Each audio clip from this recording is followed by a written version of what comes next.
for an adult audience. LoveLine may contain sexually oriented content.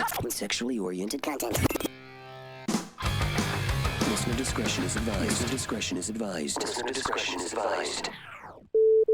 This is LoveLine. LoveLine. With Adam Carolla and Dr. Drew. Hey everybody, it's LoveLine. I'm Dr. Drew. Adam Carolla is once again having technical problems. The phone number here is 1-800-LOVE-191. And tonight we welcome into the studio a dear friend of the show, Debbie Gibson. Thank you. Debbie, how are you? Good to be back. It's been a few years. It has been a while. Last time we saw you, I think we went and visited you at the set of Joseph and the Technicolor Dreamcoat, right? Yes, you came to see my show. We dragged Adam kicking and screaming to his very first musical. Yes. I think he liked it despite himself. Did he behave himself? He didn't. I don't think he did anything to embarrass me. Didn't stand up in the middle of performance. And yell, "Yo, Debbie! Electric Youth rules!" Yeah, no, he didn't do anything like that. And so now you've graduated from the teen idol sort of image to something a little more sophisticated. Yeah, Adam, what's happening, dude? Oh, I was on the whole time. That's nice. Great. All right. Hi, Debbie. Hey, Adam, how are you? Oh, flustered. Let me just catch everyone up on what's going on. Okay. I'll be very quick. I'm on my cell phone. Oh. I'm in North Carolina. Now, the reason I'm not on the phone that's in my hotel room is because that was disconnected, so they could hook up the ISDN line, which worked flawlessly a few hours ago. Oh. Until now housekeeping came and... Go ahead, Yeah. sorry. No, something happened at this end. Okay. Nothing happened on my end, but something happened on your end, and now Ron, the engineer, is feverishly racing down to Westwood One. So hopefully we can have this sorted out in the next few minutes. Great. And you've moved from Tampa to Charlotte? I'm in Charlotte. It's wonderful and lonely. Any more NASCAR fans you run into? No, have not. What? Thankfully, have not run into any more NASCAR fans. Well, I haven't run into anybody. The town is empty. I think they're fumigating or something. Well, listen, it's unfortunate you're not here to look at this Playboy that Debbie's in. Amazing. Well, the good news is Oh, no. I scanned it before I left. Woohoo! And got a nice cranial and retina full of it. So I actually brought it with me on the plane. I mean, not the actual Playboy, but the memory of Debbie naked in it. There needs a couple stages of translation of that statement. Oh, God. It was used. The memory was used. Is that what you're saying? It has been soiled, and yet is not done being punished. Now, way too much information. Now you have a new CD or new single. New single. Naked. What a coinkydink. Strangely enough. Yeah, I actually had been writing the song before the call from Playboy came in, and Playboy had been approaching me over the years from the time I was like 17, jailbait. And I was writing this song, and it's very much about just kind of being who you are with no apologies and putting it out there no matter what the consequences and no matter what the reward in a way. And it's really about that in the context of a relationship, but it could be about anything. And for me lately, that's kind of been a metaphor for my life. I feel like I reached some kind of point in my 30s where I just suddenly really didn't care what people thought anymore, which is such a great freeing feeling. And I know so many women who do Playboy use the words freeing and empowering, but it really is, because it's not just about the nudity. It's about kind of breaking your own rules and saying, you know what, I know I said I would never do this, but if you say you're never going to do something 15 years ago, does that mean you have to stick with it if you actually change your mind? It's also not like you're a 19-year-old doing it. Well, that's the thing. I waited till I was 34. I feel like, I don't have any 10-year-old fans anymore. But at 34, it's triumphant to be able to still compete in that arena, right? Well, thank you. You know what I mean? Well, I feel better, and I feel better than ever, so yeah. And you're not a kid who doesn't quite understand what she's getting into, or what the implications are going to be, or a life ahead of you. What are you going to tell your kids, kind of thing. No, it seemed like a perfect time for all those reasons, and also for that reason, too, is that I'm not married. I don't have kids of my own at this point. It just seemed like this perfect window in my life to do it. So I'm really excited. Sorry, Deb, but go ahead. Did you go into like training I mean, if you knew, how far in advance did you know? Do you know I only knew 3.5 weeks before the shoot? No way. Yeah. So I was already doing spinning and Pilates and all of my normal stuff that I do. But, I'm a girl. Like, I go up 5 pounds, I go down 5 pounds. And I made it my mission to train and to look good, but I wasn't like obsessed with creating a whole other human being. I was kind of like, I want to take what I have and refine it. And I went to Gunnar Peterson, who trains every diva in this town. And so, he knows how to sculpt a body pretty quickly. And he said, look, you've got a good foundation because you've clearly been active your whole life. But I also love the fact that I have probably 15 pounds on all of the TV girls here in LA. You know what I mean? I'm not like a waif thin person, and I don't have any fake body parts. And I thought that was I don't know, I felt really good about showing that. And I've had women come up to me and say that. They're like, we're glad you have you kind of represent a normal woman's body. Because I know a lot of people do it. Tell me that all the time. Really? Yes. That you represent a normal woman's body? No Yeah, man's body, but hairier. Woman's body. At least from the waist up. It's a little too hairy in the bottom to be normal. We'll alert Playgirl, Adam. Yeah, please. Yeah. Oh, listen, I've sent my Z card into them more than I can count. How does it work? How often would Playboy contact you? I imagine at the beginning of your career, you would get a phone call every other day, right? This was like the 4th or 5th time. The last time they approached me was about 5 years ago, and I was doing the musical Gypsy, playing a burlesque queen. And at that time, I said, I was kind of intrigued by it at that point, and I said I'd be interested in thinking about it if I could choose a photographer and really do it the right way, because there are obviously different levels that people do Playboy on. And I said, if I could do kind of almost a takeoff on my theater roles and like kind of something a little more highly stylized and theatrical, I'd be into talking about it. And they were kind of like, no, we wanted to use our staff photographer on this shoot, and they had a specific thing in mind, and it didn't fit what I wanted to do. So I said no, and then they came to me. Here we are about 5 years later. Wow. Yeah, I think like a couple of the people from Playboy saw me at an event or something. But and said, this can't really hurt your career anymore. I mean, anyone's career, really, can it? I mean, in the past, I don't think so. I think people were worried in the past about it damaging their career. You know what? I've given up on worrying about that anyway, because I remember like when I was having hit records and I was going into theater, the record exec said, "Don't do theater; it'll kill your pop career." And then you go do something and they go, "Don't do that; it'll kill your theater career." And and you could live your life like that. And the truth is, nobody knows what's going to happen. Right. So I just gave up on worrying about the result, and not I said, only that, "I'm just going to do what I want to do." Adam, with Playboy, the stakes are have been ratcheted up so high now in terms of the things that people could get involved with. That Playboy is like doing Time Life it's now. It's so you know what like I mean? the iconic classic. But I mean, compared to what the the equivalent of Playboy 20 years ago, today is like stripping or something. I find some of the Maxims and FHMs and those magazines, actually, even though the girls aren't showing everything, I find them to be raunchier. Mm-hmm. I think the quality of the photographs is different, and they're certainly artistic. Yeah. Yeah. Well, they're definitely like straddling beer kegs. And stuff, exactly. Although there is a centerfold. I keep accidentally opening up to the centerfold of this issue though, with the girl with the shower head between this one? I have to see that. You have to. Oh, there it is. Oh, see? there it is. Yeah, you just always naturally open to that I one. didn't notice that's what she was doing. I had I had like an airline employee approach me on the jetway yesterday to sign this, and we of course accidentally opened to that one, like as children are passing by. And is this what they call a Brazilian wax? Is that what that is? I think that's is that a landing strip? I think. We had a discussion about that last night. I never learned so much about that till I had to do this. And the woman who like works on a lot of the celebrities that end up doing shoots said, you know what? She goes, every celebrity girl that comes to me says the same thing. They're like, I don't know anything about this stuff. I'm not so into that, the whole thing. We discovered last night that the people that do that have got to have recently immigrated to this country and not speak English terribly well. They have to be sort of non-people. What do you mean, the people that do the actual waxing? Stuff? Yes.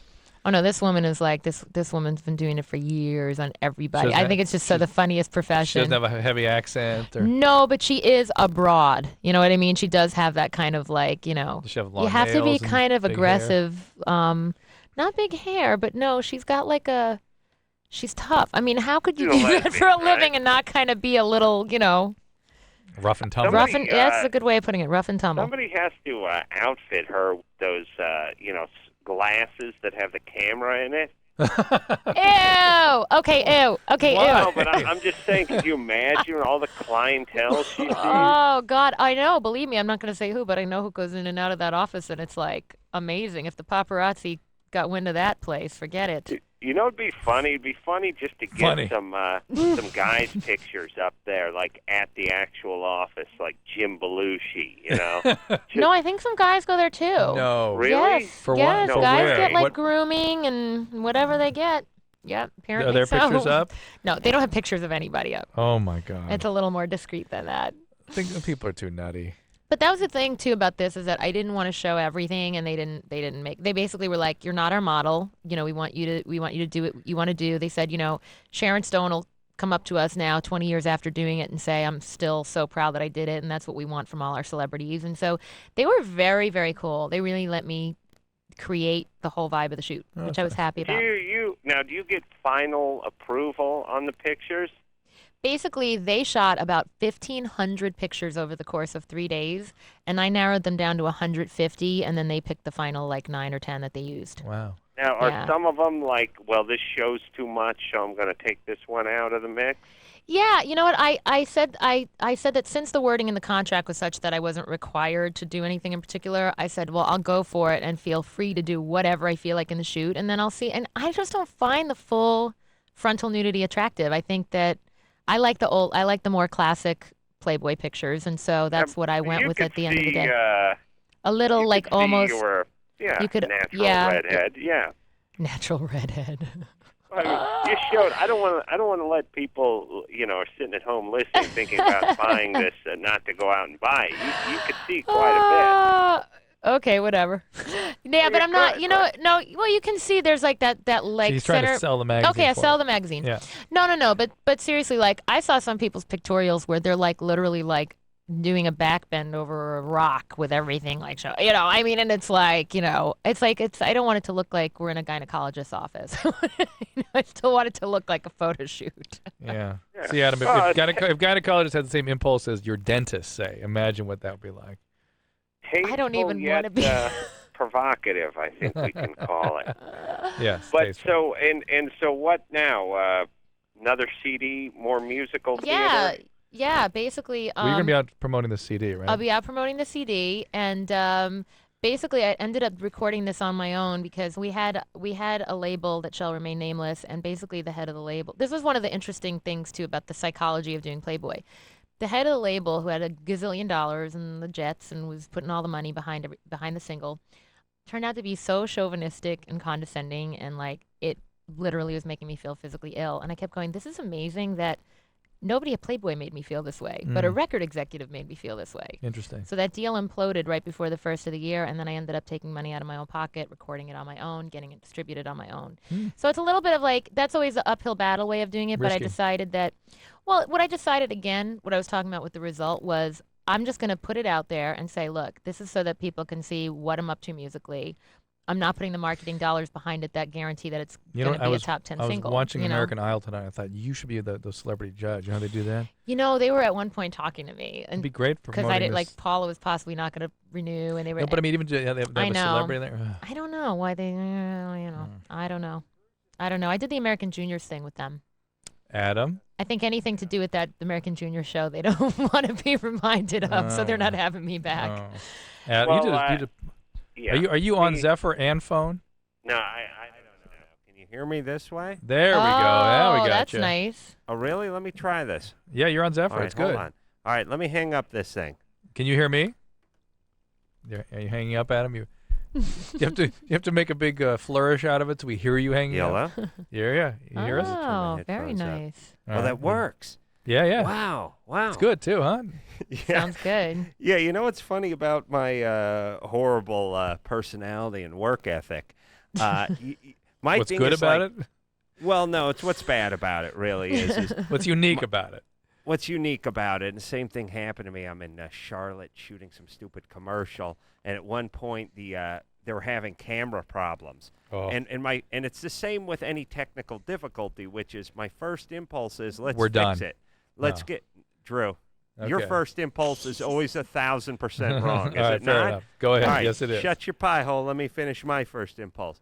My first impulse is like, fix the camera. Let's get going. Let's hurry up. This is a delay. But then the second one is, don't fix the camera. Let's go home. Let's go home. Right. Yeah. In which case they always fix the camera. As soon as I shift to let's go home, and it's the same thing with this. My thing is like, the Zephyr doesn't work. We got to get the Zephyr working. And then the next impulse is, wait a minute, I'm going to get drunk Or I and could go to bed. sleep. Right. No, wait a minute. Exactly. I've never That's actually seen right. you do the let's fix it thing. I've never seen that. So I only hear the second impulse. I do hear you yelling at people about the fix it thing. Like, why didn't you? Why did this happen? Let's go home. Well, yeah. Well, no, you have to pretend like you want them to Right, fix there it. you go. See, I'm kinda- That sounds more like you. I'm kind There of with go. you, though. I just moved into a new house, and I don't have my phones hooked up yet, and so I've got to do a radio tour for my house tomorrow on my cell phone, Oh. which is really risky. And I'm with you because on one hand, I'm like, oh my God, In the let's pray it rain. works. Let's pray it works. you And out then here? yeah, and then I'm like, but if it doesn't, that's an hour and a half of talking at 6 a.m. I can Yeah. avoid. No, I think everyone has that sort of it's the snow day thing you have as a kid. Yeah, Although yeah. we didn't Except have we had a those. snow day. We had a snow day once on the day of a talent contest that I was really looking forward to. Oh, well, we would just have earthquake days and fourth-stage yeah. smog alert days. But you know East that Coast, feeling? West Coast thing. Yeah, it's like just, there's an earthquake. Oh, my God. And then the second impulse is, wait a minute, I may not have to do something. This is awesome. Yeah. Drew, Drew, are you that way? Do you have that? No, You I don't. really don't. Not even a shred. I'm So, sorry. like, when you were at school and, I don't know, earthquake or it would rain for a week and they were talking about shutting the school down, you weren't delighted? I have a different kind of thing that goes on because I had a school and then graduate school and training and stuff where nothing stopped it. So it just meant more hassle. I'm expected to be there. How the hell am I going to get there? No, You no, see what I'm but saying? but It never stopped. There was no such thing as a But nuclear listen, holocaust okay, didn't stop the damn You're thing. not listening to me, Drew. They call it off. It's Yeah. not about your car not starting. Obviously, I'm not excited when something like that happens. I'm saying something breaks, something He's forces saying it just a never stop. happened in his world. It just stops. You know what I'm saying? Yeah, I know what you're talking about. Well, no, forget about school. You're out doing some sort of annoying shoot or something, and there's a problem with the equipment, and somebody says, "I don't know if I can fix this," and you really No. want to go home. No, you know why? Because it just means, all right, now I'm behind. Right. Now I'm behind. Now I got another. Where am I going to put that now? I got another day ahead that's already booked up with stuff I got to do, and I got to All right, add this. folks. Well, into it, Adam, so- you might get your wish because you've just called this commercial you're doing stupid like 8 times. They're going to fire you as a spokesperson anyway. Good. Take its day off that way. More time. Yeah. Woohoo! Yeah. Oh, you want to take some calls? Nah. All No, right. keep talking. We don't have to. Well, Oh, what maybe the time is phone it? lines aren't working and we don't have to, Adam. It's Oh. 10:17. Yeah. All right. Let's take a call. All right, let's do that. Let's talk to Nicole, who's 20. Hello. Nicole? Hey there. Hi, this is Nicole. Mm-hmm. My question for Dr. Drew is I wanted to know your professional opinion about female egg donation. Adam, donation. Oh yes, yeah. It's the only thing you donate for 10 grand. You think about it. When you donate your car, or you donate your television, or you donate some blood, do you get between 5 and 10 grand for it?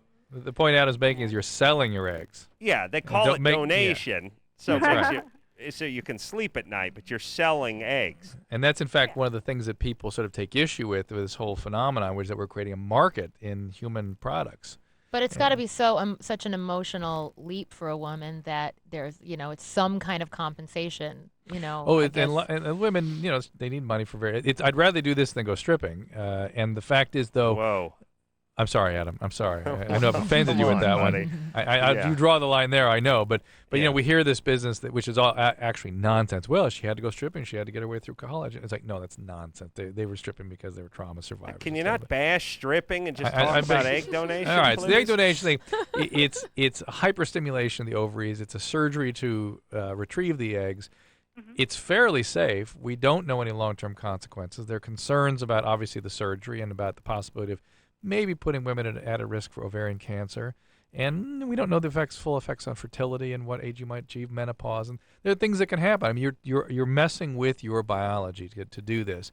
but it looks fairly safe based on what we understand today. And then, as Debbie is saying, the issue of having somebody out there with your genetic makeup. That's what I was going to say. Do they do studies on kind of what happens to people that, The women? I mean, yeah, do these women, is it almost like being a surrogate or, like putting a child up for adoption? Do you kind of wonder where your child is and try to trace who got your egg? Or You wonder. I don't know any data that's followed that. I don't think it's that big a deal. I never hear much about it.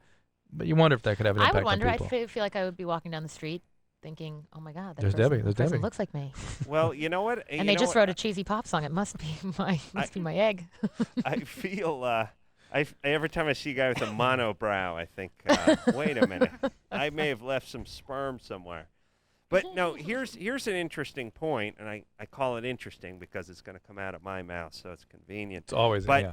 you know how guys don't seem to have the connection when they get a woman pregnant and it's their child, but yet it was only their seed, and they move on, Right. and the mother's sort of bound because of the 9-month gestation period. Yes. Maybe this is almost the equivalent for the woman. It's just Except- her seed. Except I think women, in addition to the sort of biological commitment of pregnancy, have a natural instinct to I agree. bond, take care of whatever their genetic I material, agree. wherever it goes. I yeah. agree, but it would be interesting that if it was the other way around, if just the woman provided the seed and then Yeah. went back to work, and guys carried, felt the little thing kicking inside of them for Yeah. 9 months. Like I that bet, Arnold Schwarzenegger movie.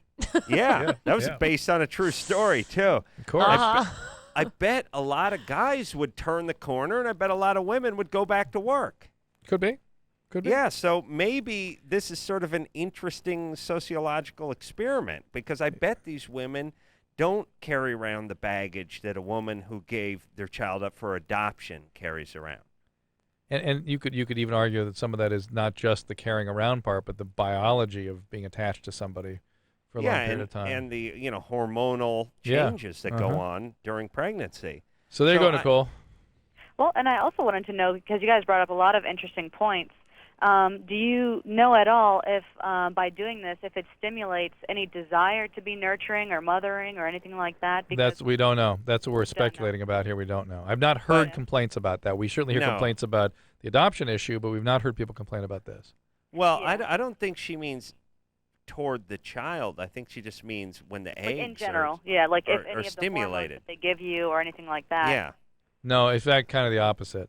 Because they sort of put you into a menopause state, and then they hyperstimulate the ovary that way. Yeah. Okay. And, yeah. Hey, but Nicole, Yes. what do you? How tall are you? I I'm knew trying that to was figure out coming. what these things are worth. Sounds a little just- young to me to be. 20. Yeah. I'm It's, That's just sort of the 5'6". age, though. really? 5'6". That's interesting. Yeah. 5'6", Yeah. here we go. College education. Yeah, I'm working on it right now. I'm 20, so I've only been Junior in college college? for 2 years. Yeah. Junior college. Community college. Junior college. Junior college. Yeah, yeah. junior college. All right. That sounds better. we're gonna deduct not only $2,000 for the junior college, but another $500 penalty for trying being distorting it. evasive. Yes, yeah, yes. calling it community college when in fact dare it's you. junior How dare you. college. Yeah. Yeah. Penalty. That's an expensive lesson. Are Keep you, going, are- Adam. So you're tall. What color are your eyes? I have green eyes. Ooh. Add Wait, 300. Green eyes and brown hair. I've been Send told that I egg look into a the lot world. like Catherine Zeta-Jones from many, many people. Really? Hmm. Yeah. Yeah, And because I take that as a wonderful compliment. I think she's a beautiful woman. And Sure. personally, I see it in my eyes and in my lips, but I don't know. I really appreciate it. I've heard it a lot. all right. Well, okay. Here's the thing. If you're attractive and you're like tall and you're smart, on 2 out of 3 ain't bad. You get to go. You get to charge more for your egg. That's what I've heard. Yeah, I've heard Yeah. you can charge up to like $10,000. Mm-hmm. Wow. That's right. Yeah. Yeah. All right. I saw that. Why do they always put those ads in the movie theater? They put them on movie theater screens. Really? Yeah. Jeez. You've seen that on a movie theater screen? Yes, I sure have. Wow. For your that's egg? In New California? York. New In New York, York, New York. yeah. That sounds yeah, like a New if York you want to thing. donate eggs, call 1-800 That's Eggs. wild. egg donor. Yeah, I don't know. Scramble. I Scramble. don't even remember exactly where I heard. I watch a lot of Discovery Channel and Science Channel. I think I saw it somewhere on there, and it sparked my interest. And I just looked at it online, and I was like, not such a bad idea. All right. All right, Hang there we up go. on her, please. Yes, I got it. But no, watching a lot of Discovery Channel now, that kicks you up about $175. You know. That's right. Even though the community college penalties there. Yep, you're right. Yeah, because my whole thing is like, I'd be like, what music do you listen to? What TV shows do you watch? Like if you're a big Mark Anthony fan, that's a deduction. I was just about to ask. Big deduction. Big deduction. That's a huge deduction. Okay, well then you wouldn't want mine because I like Mark Anthony and I'm 34, so you don't want those old eggs. So hot. No, you know what? I would be great because I would grind these women down to the point where they were paying us to give the eggs. I would be the guy who went in there and just broke them down to the point where I made them. I damaged their self-esteem so badly that they actually just dropped off an egg and left. Nice. Yeah, that'd be my job, Drew. All right, Drew, send us to break. Let's do that. It's LoveLine. Adam is out in Charlotte, North Carolina. We're here with Debbie Gibson, and we'll be right back. If you need help, Call LoveLine. 1-800-LOVE-191. LoveLine is brought to you by Playboy. Why put Paris Hilton and the 25 sexiest stars in the same issue, along with our annual music poll and Debbie Gibson's pictorial? After 3 months of winter, we figured you could use some thawing out. March Playboy on newsstands now. Hey, LoveLine fans, be sure to listen all next week as we will be giving out the new iPod Shuffle every night and certificates for you to download 20 songs from iTunes. And here's how it's going to work. Every night we will be playing random iTunes artists coming out of the breaks, and at the beginning of the show, Adam and I will read the iPod Shuffle artist and song of the night. When you hear that song, be the first to call in and mention the iPod Shuffle, and you will win. I got to tell you, I'm actually very excited about this. These iPod Shuffles are cool. My kids are dying for one of these. Well, now I've got one, and I love it. The bus pulled up on the quad at McPhee High. When I got there, everyone was hurrying to get home.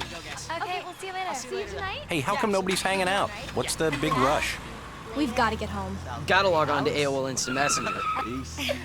Yeah, I'm out of here. Yeah. Amy, meet you online in 15? Okay. You're rushing home to IM each other. Of course. Yes. What else would we do? Well, now that it's easy to instant message right on your Sprint PCS Vision phone, there's no racing home necessary. For only $2.99 a month, add unlimited instant messaging to your Sprint PCS Vision plan. It's just like IMing from your home computer. Use Yahoo Messenger service or use AOL Instant Messenger and take your buddy list group wherever you go. And right now, visit sprint.com/ready to find out about our IM to Win sweepstakes. Yeah. Pretty nifty, huh? This is sweet. That's what I meant. Sprint PCS. Now that's better. Taxes excluded. Restrictions apply. Sweepstakes ends 3/30/05. No purchase necessary to enter. For rules and complete details, visit www.sprint.com/ready. Every day, 10 children are killed by gunfire. Where have all the children gone? Long time passing. Where have all the children gone? Long time ago. Where have all the children gone? Gone to graveyards one by one. Oh, when will we ever learn? Oh, when will we ever learn? The killing won't stop unless you help stop it. Call 1-800-WE-PREVENT to find out what you can do. Not one more lost life. Not one more grieving family. Not one more. Oh, when will we ever learn? A public service message from the U.S. Department of Justice, the Crime Prevention Coalition, and the Ad Council.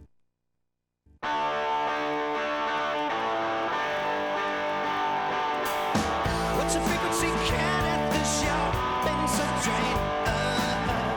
Hi, this is Mike Mills and Peter Buck of REM for RAD, Rockers Against Drunk Driving. You know, it's okay to rock and roll and party. Just let someone else do the driving. Please don't drink and drive, and don't drive with someone else who's been drinking. Thank you. What's the frequency count at the shopping train?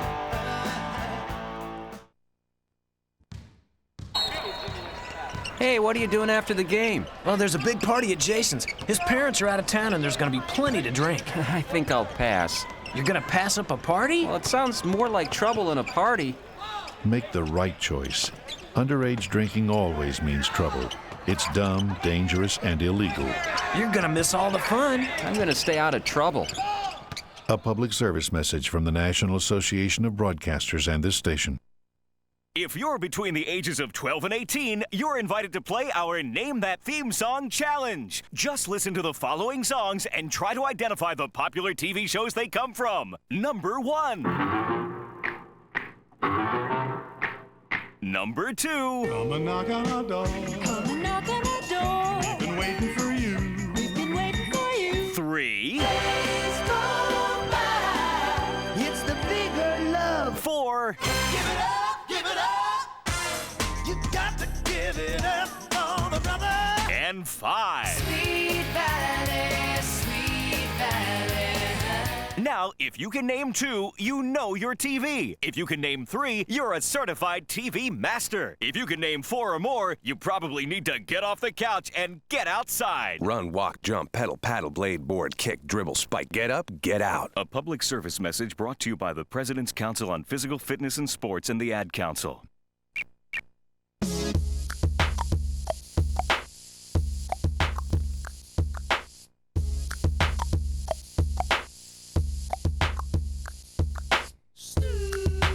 Hey, it's LoveLine. Dr. Drew here. Adam in Charlotte, North Carolina. Debbie Gibson in studio. And I've just taken a little walk down memory lane and looking at the old photograph album of LoveLine of Days of Yore. And there's Debbie in there like 5 times. You know what, though? I look older then than I do now. It's weird. What I went through some And you're complaining phase. about that? No, it's great now, but I look back then, I think I was just like... You're mature. I don't know. I went through some really weird transition, and I think of the kids now, this is when I sound old, Performers. that are out there performing at 18, 19, 20, 21, and they have their image together and their look, and they seem comfortable with their bodies. I'm in there with like... Debbie, that's all drugs. An I got this for you. in-between hair color, like a big plaid oversized shirt on. I'm like, what was I thinking? No makeup. I didn't care. You know, it So, just wasn't wait. my selling point at the time. Debbie, how old were you when you got started? 16. And I mean, that's when you released your first album, or that's when you That's when started hitting the malls? That's what the malls was Tiffany, Adam. Well, no, I meant shopping with all your new money. Yeah. New money. Yeah, I didn't really shop in the malls with the new money. So your mom used to tour with you, didn't she? Well, when I was a teenager, I mean, she was really very much a part of your life. She's still my manager, and we've still gone through is. we've gone through interesting transitions because in the beginning it was very much about protection, you know, Of course, protecting you're 16, me. yeah. 16, which I don't think there's enough of right now because you hear some scary things coming out of teenagers' mouths in the industry. And then we kind of went through our normal mother-daughter split, but yet she was still managing me. And then we kind of almost transitioned into like her being the boss, and then we went into like me really being the boss. And so it's interesting. Now we're really like business partners. Nice. And we're friends, and we're mother-daughter. Are you single now? I am. Single. How am. how was Mom with Playboy? She was totally She doesn't cool. know about it yet, Adam. Yeah, she she just- caught the deal.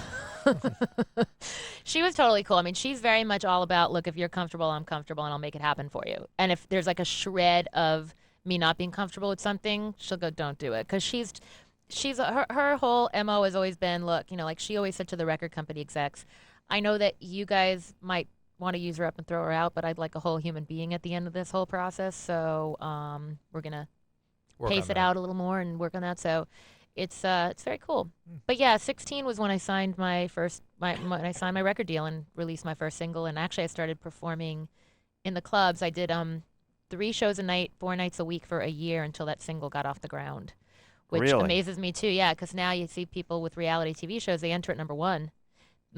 Only in My Dreams took 65 weeks to get to number 1. 65 weeks of like literally pounding the pavement, like going into these clubs and like what kind of clubs were they? Oh my God! Oh, I would do a teen club, a straight club, and a gay club, and all over the country, all in one night. And I would do that 3 nights a week. I would get in the car, change. My older sister, did sound and lights. Wow. I had 2 young gay backup dancers from Long Island, and my mom. We were like the Von Trapp family. Wow. But doing clubs. It was the funniest. I'm like, where was reality television back then? Because that stuff was funny. I mean, she was like collecting money in the basement of these clubs from the mafia men and from the drag queens and and they would all try to say, no, we'll pay her later. Nope. She would have to stand there and go, she's not stepping foot on that stage before I get the money up front. And wow. It was a trip. But I mean, I played clubs here in East LA. I played a club that closed down the following week because of the violence. Like I played it like right before it closed down. I mean, I was escorted in by armed men and all this crazy stuff. I mean, it was interesting. But you know what, That Before one the that- riots? Was it? Were you talking about the riots? No, I'm or not just, talking about the riots. I'm talking about just clubs that had a lot of violence, and they Wow. were, you know, yeah. Remember the good old days in East LA? Oh my God, we're Yeah. talking 86, 87, and yeah, I forgot what I was going to say. I was going to say something else, but How about some calls? All right. Yeah, all right. right. Let's do it. This is Joe, 29. Hi. I had a question that I was hoping you guys could answer without being made fun of too much. I was with a little bit of an older gal, and we started having, normal sex at first, and she was cheating on her husband. I was cheating on my girlfriend at the Well, time. that's and that's completely normal. I mean, that's how every relationship starts. That's normal. Yeah, okay. Drew, you're making fun. Well, Don't and make then fun. we got together as a couple, and we started having, kinkier and kinkier sex. I mean, no golden showers, no scat or blood or amputation or, insane. But Well, that's where you drew the line. I understand, Joe. Okay. well, I mean, that's anything that was unhealthy. But I mean, we did, a lot of toys, some S&M, some biting, a lot of vegetables, just anything you can think of, really. Well, yeah. And I'm wondering, am I ever going to be able to go back and look at a girl and be with her again, a new girl, and just have missionary sex and be satisfied?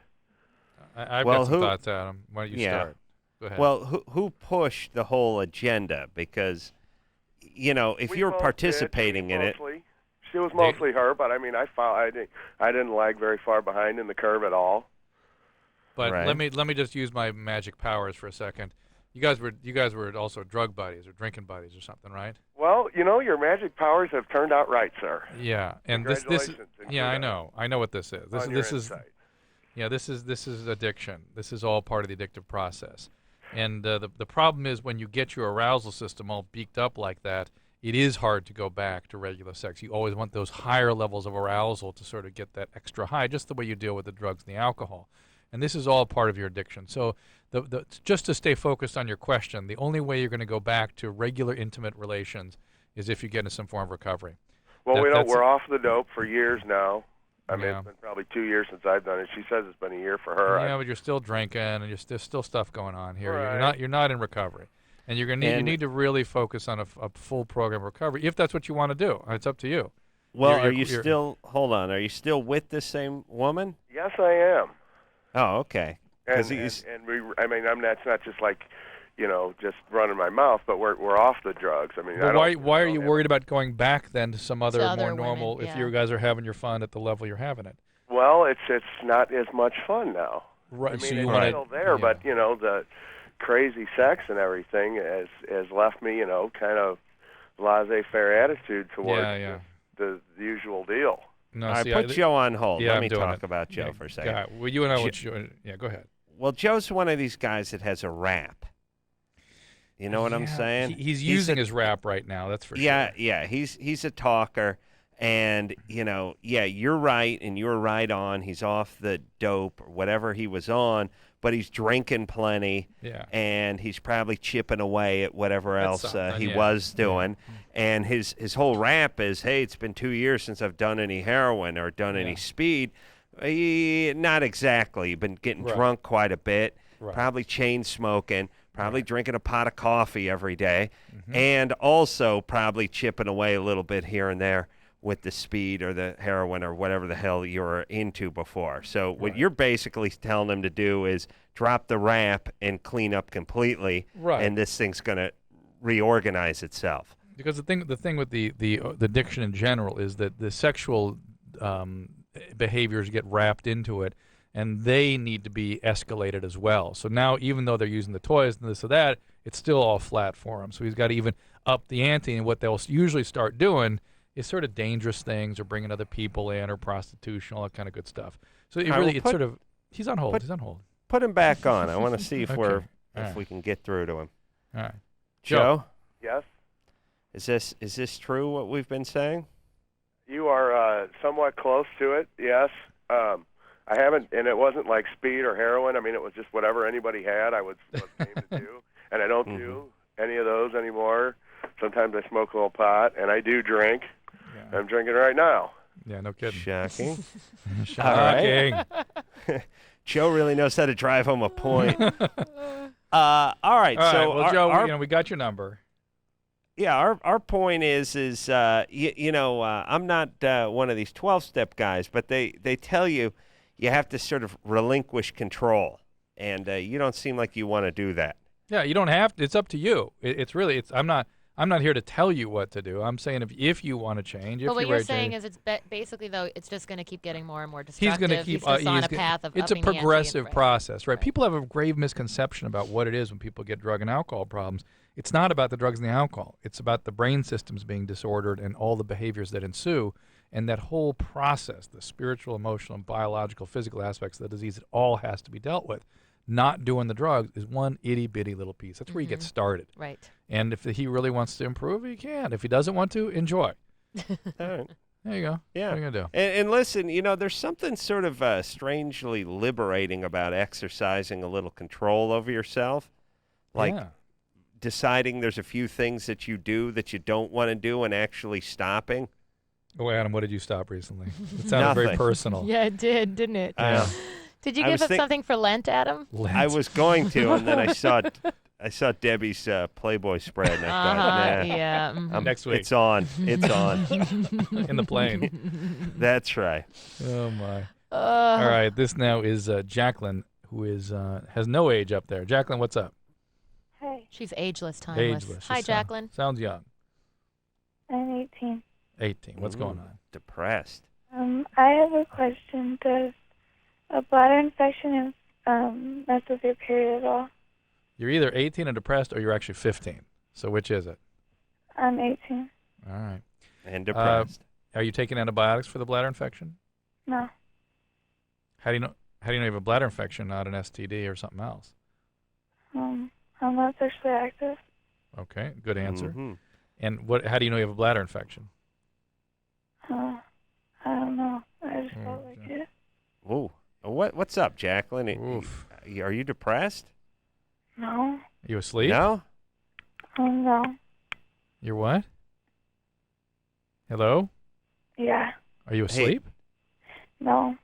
All right, Jacqueline, you got to do something. If you're depressed, tell us. If not, how about Rally. you get it? How about you get it together and rally just a little bit, Sweet Pea? You're on national goddamn radio.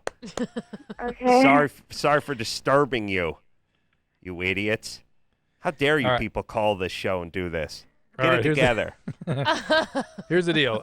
Yes, periods can be, particularly in many women, a very, very delicate process. And, of course, it can, in almost any medical condition, can affect your period. And certainly the treatments for it definitely can, the antibiotics and things like that. So, yeah, if you think you have some sort of infection, if you have any kind of medical problem, why don't we get that taken care of and not sit around and obsess about why my periods aren't the way they normally are? Go to the doctor. Why don't we go to break? Yeah. Let me just say this. I need to go to the gynecologist right now. Let me say this before we go to break.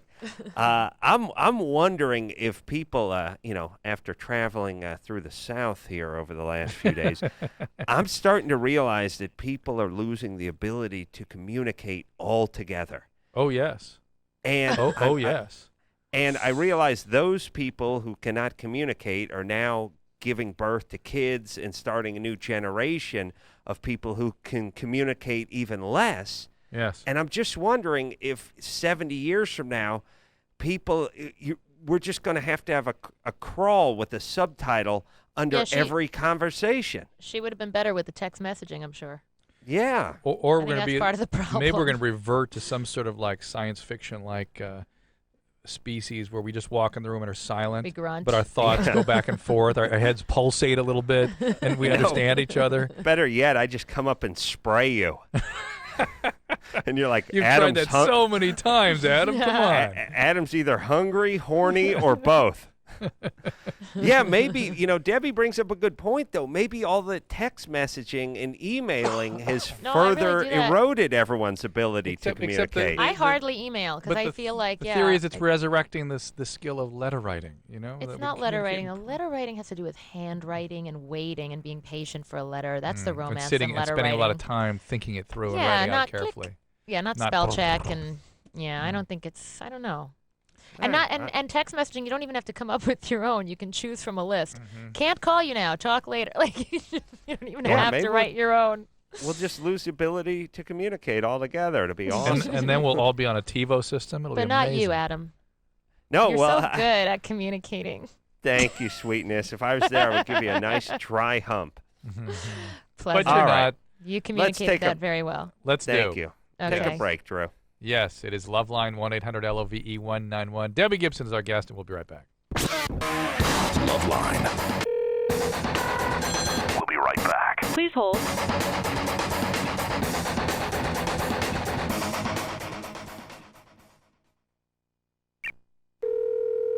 Hello, may I help you? Hello. Can I ask you a few questions about the apartment you have on Park Street?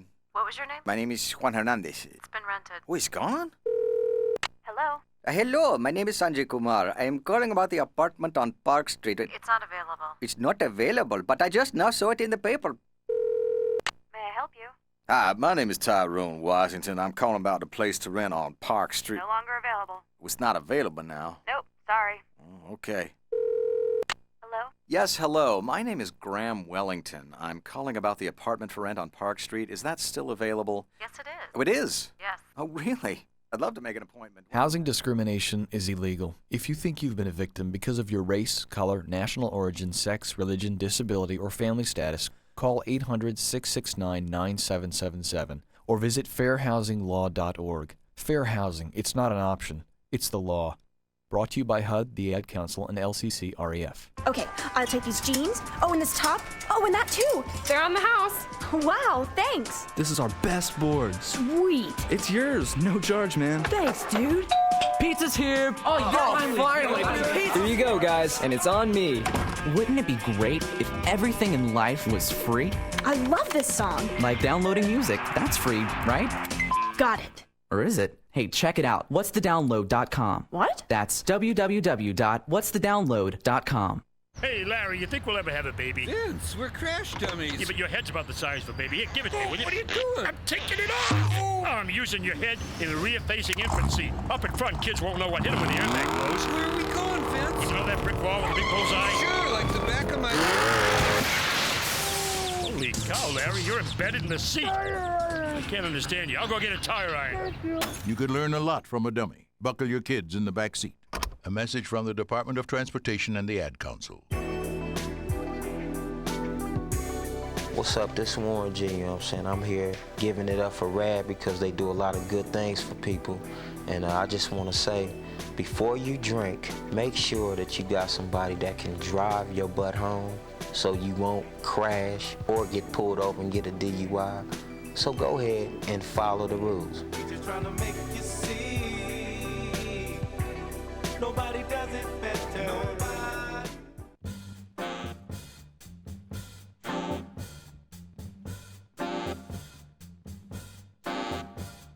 Yo, this is Lamont Bentley with a message from Rad. Now listen up. I know that you're young, and I know that you love to party. But when you party, don't be selfish. Don't drink and drive.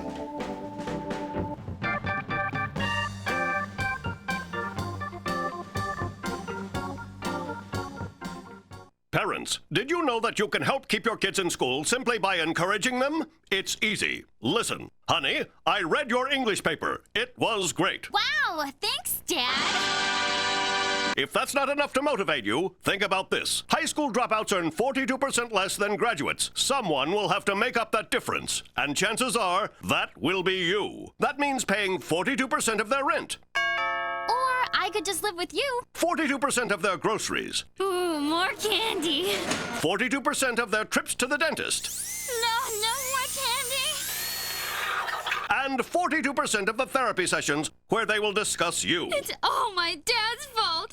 Of course, you could save all that money by calling 877-4A-KID and learning how you can encourage your kids to stay in school. That's 877-FORAKID. Who knows? They might even think you're doing it because you love them. A message brought to you by the U.S. Army and the Ad Council.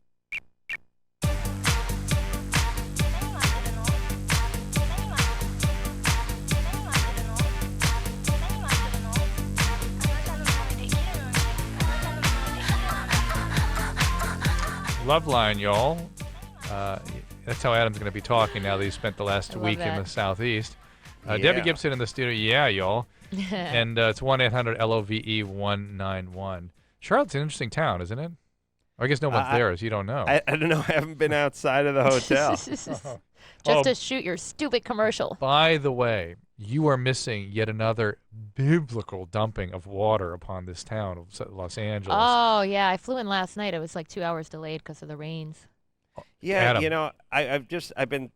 It's crazy because I think we've smashed a previous record by like 8 feet or something. Yeah. And it's always weird when they keep these records because they go back to like 1865 and stuff, and it's like I didn't know anyone was here in 1865, right. or I should say there. They were at the Juanipo Serra at the mission was actually himself in his own writing these things down. I know, it's like some guy from a Frangelico bottle came out in a robe, like a friar came out there. And the thing is it filled up the mule trough halfway. That's what I so was he saying. said, He held a jug up and, yeah. Right, yeah. I mean, I don't necessarily trust those records, but this is definitely the worst we've ever seen it, right? Yeah, and today was absurd. I was sitting in my home, all of a sudden, thundering, lightning, and hail, sheets of hail, so intense. Oh, I didn't get you the hail couldn't by see me. across my yard. I mean, it was just Oh, great. my God. Then all of a sudden, I see emergency vehicles. Ugh. Whole hillside behind us gone. Oh, my God. Cars, houses smashed. And the first half hour of the local news is one house off the hill. And what I love is these houses cantilevered with the pools over the edge. They're now down the hillside. We never imagined this could happen. I It's like, rented a house what? once in the hills on stilts, and I was so freaked out I left. It just seemed so Never unnatural to me. imagined? I mean, the things that know. you're suspended in the air. I know. I like when they interview the people are refusing to move. Like, we're no. and they look at it as a very noble, not stupid, but noble qualities. Right. No, we're going to shovel out and rebuild. And then we can pay for the next time the slide Bill comes destroys their shack. But here's the other thing I want. Everyone in the Los Angeles area, remember the biblical rain, because when they start in with this, we're still in a drought. Right. They start immediately, like somehow it raining. We've got 75 feet in the last 4 months, and somehow that doesn't affect the drought at all. I know, and you know what? My new house doesn't have good water pressure, so yeah, we have had enough rain. Take that valve off, that water conservation. Hey, we've got two minutes for a call here. 2 minutes. I don't care. I'm not. You know what I'm doing, Drew? I don't care about this calls. I am so angry about the whole drought thing that I'm running around my house just flushing toilets, just randomly. Nobody all knows. the spigots are running. Being an East Coaster, I have to say, people get so terrified on the road in the rain here. Oh, it's nobody ridiculous. knows how to drive. Please. Traffic comes to a screeching halt. In New York, we're like, rains every day. Just schlepping around the city, rain, snow, whatever. Yeah, it's funny. Well, people can't drive anyway around Los Angeles. Well, they're too busy doing their makeup, reading a script while eating and making a phone call. Yes. And by the way, driving. All right, Drew. Now we have 30 seconds. All right, now we have 30 seconds for quick. Sean, who's 31. Sean. Hi, Drew. Hi, Adam. Adam, Hey. you are a genius, and I love your rant. I listen to the show for those. Thank The you, rants. Sean. That's good. Thank Sean. you. But either way, I called for a question for Debbie. Yes. Here we go. I absolutely adored you. I had your poster on my wall when I was 14. Yes. And I love the fact that you posed in Playboy. Thank what you. I find really funny is that you have a song called Naked that Yes. you did before deciding to pose, and Jennifer Love Hewitt did a song called Naked. Well, she did a song called Bare Naked. Yes. Bare Naked. Uh-huh. Right. And in that song, she did not actually get naked for the video, although she faked it and made it look like she was. I almost Hypocrite. have to wonder, was your decision to actually pose nude in Playboy, was that actually sort of a challenge to her, like, hey, you know what? I talked about being naked, being myself, and here it is. No, it wasn't a challenge to her, but it's interesting because I felt like this was a really weird year for nudity with a lot of hypocrites. Like there was there were so many accidental, like, oops, I showed my boob, but I didn't mean it things happening this year. And I feel like even so many of the younger pop singers are kind of like, oh yes, I'm a virgin, I'm virginal, but I wear shirts every day down to my belly button. Like there's a lot of hypocritical stuff in that area, and I did feel like, you know what?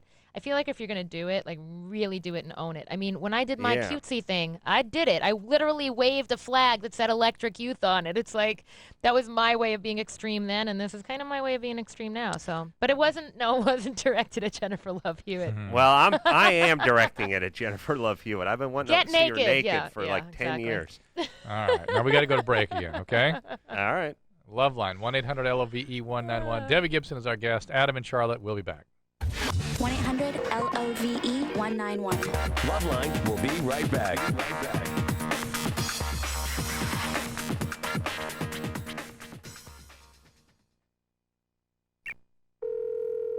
Placement agency, can I help you? Hi, I'm looking for a job. What field, sir? Secretarial, clerical, data processing? Yeah, something in the space travel industry. Space travel? You know, maybe a crew job on a starship. I'm pretty familiar with warp drive systems and the teleportation room. I'm not sure we have anything in that area, sir. Come on, it's not like I'm asking for a captain. Okay, let's take a step back. Did you finish high school? Yeah, my federation doesn't recognize your educational system. Maybe we could find you something else. Are you by any chance bilingual? Fluent Martian and a little bit of Venusian. Okay, could you hold on? I'm going to connect you to someone who speaks that. Sure. High school dropouts earn an average of 42% less than graduates. Hello? Hello? Some earn even less. Stay in school. Give yourself a chance. For more info, go to OperationGraduation.com. Brought to you by the U.S. Army and Ad Council. Hey, so you think you can drive properly after you've had a few drinks, huh? I don't think so. This is John Larroquette for RAD saying, come on, plan ahead. Pick the safe alternative. Give up the keys and choose a designated driver. The life you save may be mine. Happy holidays. Beep, beep, beep, beep, yeah. Drive me home,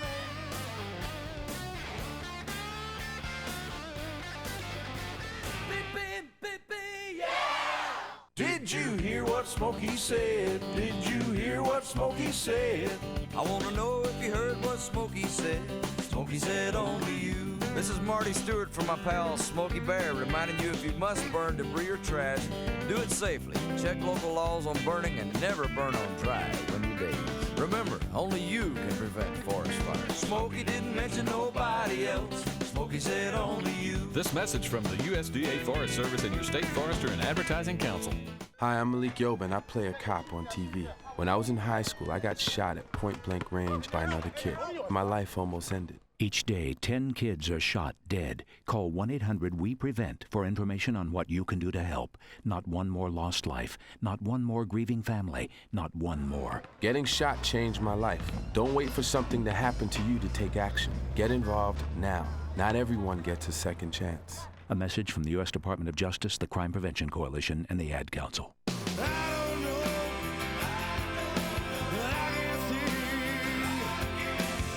Hey, what's up? This is Darius from Hootie and the Blowfish for RAD, recording artists against drunk driving. When you go out and party and you get drunk, then drive, you're not only loaded, you're a loaded weapon. When you celebrate, designate. Choose a designated driver every night. Remember, music lives, and so should you.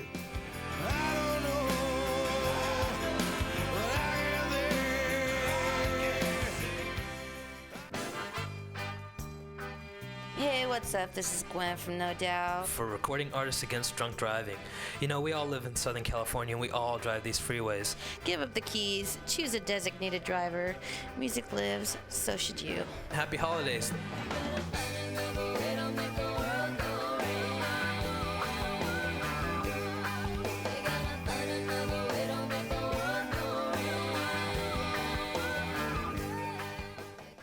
Jason died in a car accident on April 3rd, 95.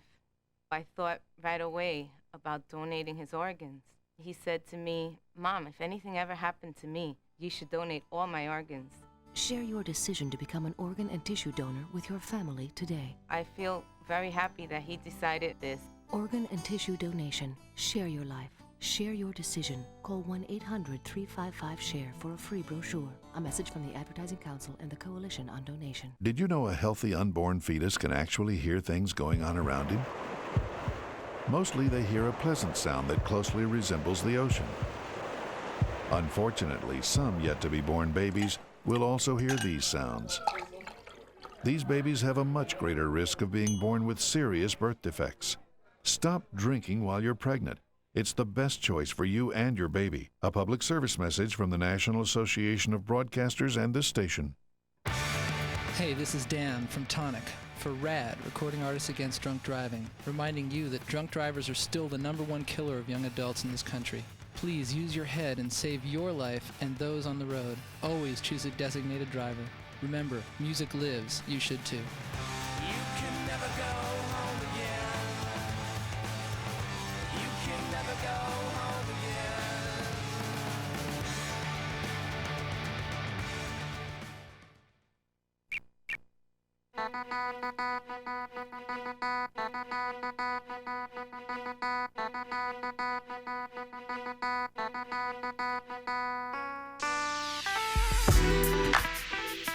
Hey, buddy, it's LoveLine, 1-800-LOVE-191.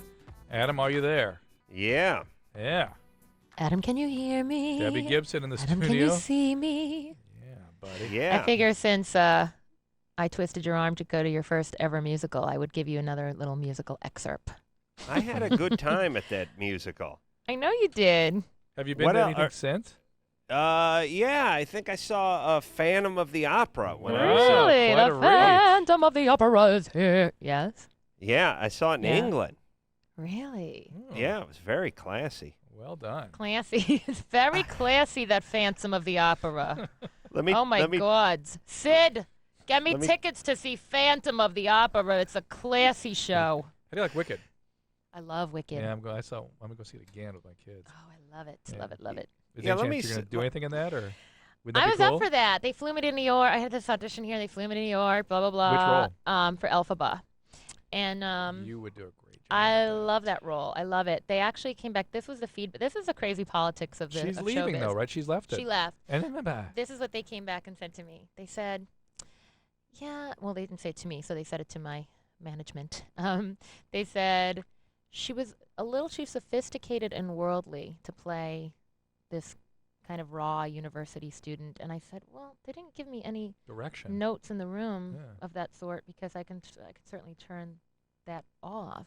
But that's a weird thing. Sometimes a director just wants you to be that character, but to me, it's called acting.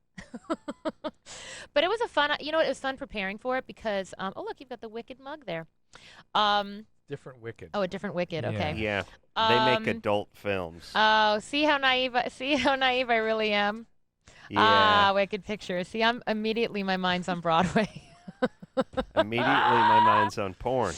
I know. See that? Well, here's let me give musicals a quick plug here by Yes. saying, the crowd that listens to LoveLine isn't normally the crowd you would find in the audience of a musical, but it's one of these things, and it's almost like seeing jazz or even classical. No matter where you're from or what age you are or what else you're into, you almost always enjoy it universally. Mm-hmm. it's very true. And I know it sounds sort of fey to say that, but it's just true.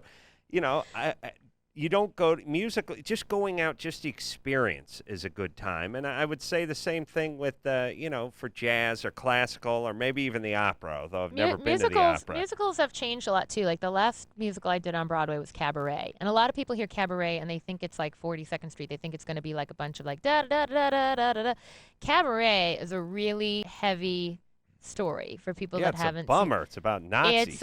Yeah, it is. And so people, and it's very kind of raunchy and sexually aggressive and in Nazis your face and sociopaths. Yeah. I mean, I played Sally Bowles, basically drug addicted, and gets an abortion in the middle of the show. I mean, it's just crazy. And so musicals have changed to where they really take people on a trip. They don't just like entertain with smoke and mirrors. I think that there are so many out there that have become a lot more like the new composers for Broadway also have become so much more like their way of writing is so much more accessible to younger people now, I think. Things like Rent, even things like Wicked, they have like a little pop flavor to them. And so people that might be anti like the old Rodgers and Hammerstein 3-hour Sound of Music kind of a thing will probably like some of the newer stuff on Broadway.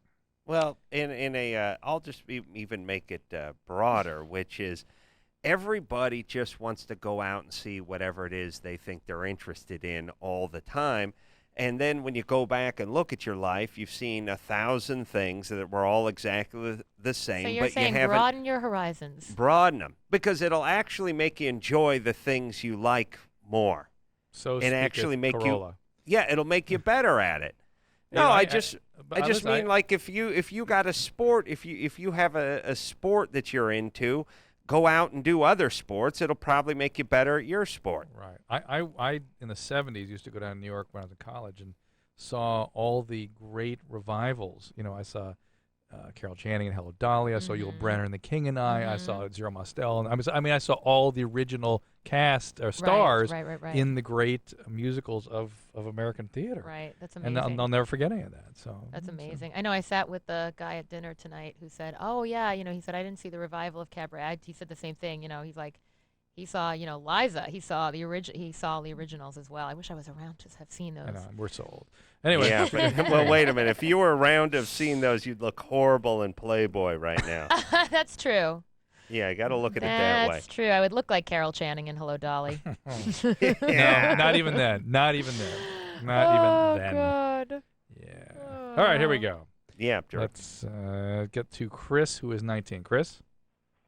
Yeah. What's up? Well, I'm not. Get out of bed there. Get out of bed, Chris. I know it's 2 a.m. where you are, and you've been on hold for 77 minutes, but here we go. Well, I've got a question about she's my ex-fiance now. Do you think that she's bipolar, or like what's wrong with her with what's been going on? What happened?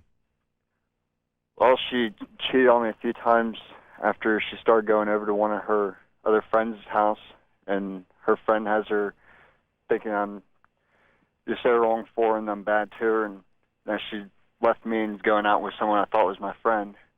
And well, she's not cheating. Yeah, she's not cheating, Chris. She left you. That's not cheating. She's gone. Well, I mean, she was cheating before she left me. Well, she was on her way out the door while she was messing around with other I don't people. think that makes her bipolar. No. Yeah, but either way, you shouldn't be getting engaged at 19. Yes, and this is a blessing. A blessing. Ultimately, she's doing you a favor. Oh, yes, a mitzvah. Yes, to put it in Chris's language, a mitzvah. Mazel tov was what we're saying, Chris. The kid's a Jew, right? Of course. Did you notice the way he said? The way he said, fiancé. No, he knows Zero Mostel. I want Beyonce and Jay-Z to get engaged so that he could be the fiancé of Beyonce. Sorry, I just had to say that. But no, come on. If any of us would have married the person we were with at 19, I don't know about anybody else in this room, but that would not have been a pretty thing. If I had done committed to anything long term at 19, it would not have been a pretty thing. Right. All right, Come on, so Chris, it's good news. Move on, she's done you a blessing. Dude, move on. She's done you a favor. She's given you a gift. And she sounds a little chaotic, too. But sometimes people at 19 can get that way. It doesn't mean they necessarily have diagnosable conditions. Yeah, and don't try to win her back, because at 19 you can't forgive and forget and move he's on. got that stink of desperation. He's brooding. Too. He's home brooding. He's playing. He's got a war room. He's going to figure out how to get it back. Well, listen. I like that word though, chaotic. I'm going to use that word for myself when I skits out a little bit. I'm not schizophrenic. I'm chaotic. I like that. Being with nobody is better than being with a troublemaker. It really is, because they take Especially you with them. Yes, of course. That's right. All right, I mean, look, Drew. Yeah. If you took the most centered together 19-year-old male in the world and hooked him up with the most chaotic, out of control 19-year-old female in the world, she wins. She wins every time. Every time. All matches, all games, all sets. All sets. That's right. Mm-hmm. All right, this is John, who's 18. Hello. Hey, John. What's happening, John? Hey, John. Hey, actually, I'm just playing a computer game. My real question was, I have a little, like, itchy spot down in there in that area. It's kind of bumpy. Actually, in the like pubic area, or actually on the penis? Where is it? That area. Just around it, really. It's not on the penis or the testicles. It's just around, like, on my legs and stuff. Oh, so it's like jock itch. Like underneath them, yeah. Like jock itch. You have a fungus. Yeah. I think so, yeah. Like, I cleaned it up, and that's what my mom told me to do. And just wait a while, see what happens. Well, you want to get it bone dry, as we say. You want to like take a hair dryer, like a handheld hair dryer, and right after you shower, dry it off till it's super dry. Are you a kind of heavy guy? Big guy? No. Right, No, super. but let me say this, Drew. Let me cut you off. As long as you have the hair dryer down there, you might as well style it. Oh, God. Now, what I'll do, a little French twist. I just thought of a new use for the Flowbee. This could be great. Yeah. Oh, the Flowbee. Drew, you know what I'll do is I'll part mine in the middle like alfalfa or an old singer from a barbershop quartet. With the big the cowlick sticking up towards the penis there. Yeah. That's nice. That's nice. Yeah, I'm just saying if you're gonna bust the hair dryer out, Yeah, Shape why it up. not? Why Yeah. not? Shape it up. But John, Just play it along. do you want to get some of the over-the-counter antifungal creams? Yeah. Lotrimin is probably a reasonable one to use.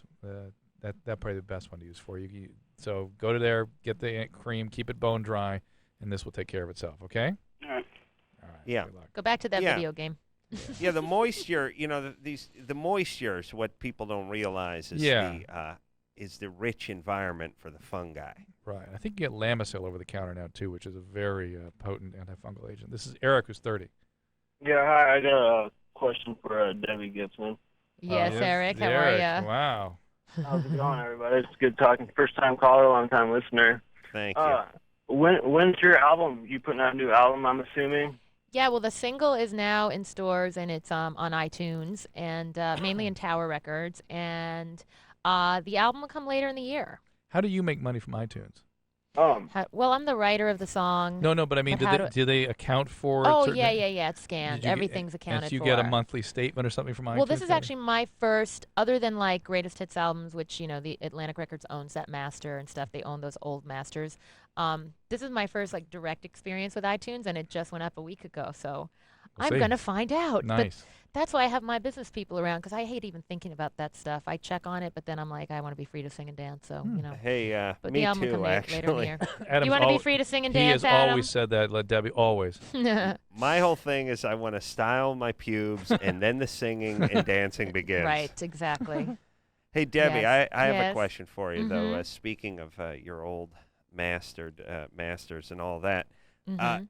are you getting screwed on that, or are you happy with that, or did you get a raw deal? Did you get a fair deal? No, I got a fair deal. I actually I got a really fair deal, and because I wrote all those songs, I obviously I'm in like a better position than a lot of the people who don't write their own songs. But with that said, I left that deal earlier. I kind of walked from some big bucks because the label was kind of trying to turn me into like a kind of a vampy, they were trying to like vamp me up before my time, before I really was comfortable doing that. So it's kind of been an ongoing theme in my life. If people basically try to like push me to do things before I'm ready in my natural evolution, I can't. I just can't. Well, how does it work? Do they say wear this or Oh, totally. style Literally, your hair they're that like, way? they're like, put her in a little black dress and heels for God's sakes, and let's put her with like Babyface and Prince and this one and that one. And I was like, gee, that makes sense after I just sold a ton of records writing my own stuff. And I don't want to be, like at the time, like Sheena Easton was working with Prince and they were like putting everyone through the same machine, and I didn't want to be put through that machine. So, yeah, I mean, and I remember saying I want to do theater. I said, I want to be your Bette Midler. I don't want to be your flavor of the month, like pop R&B singer.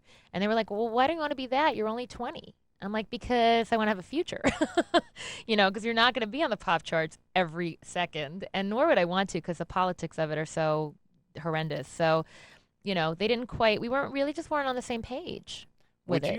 Would you, I just drew this analogy, but yeah, it's like, to me, it feels like the musical theater to the singer is sort of what stand-up is to the comedian versus a sitcom.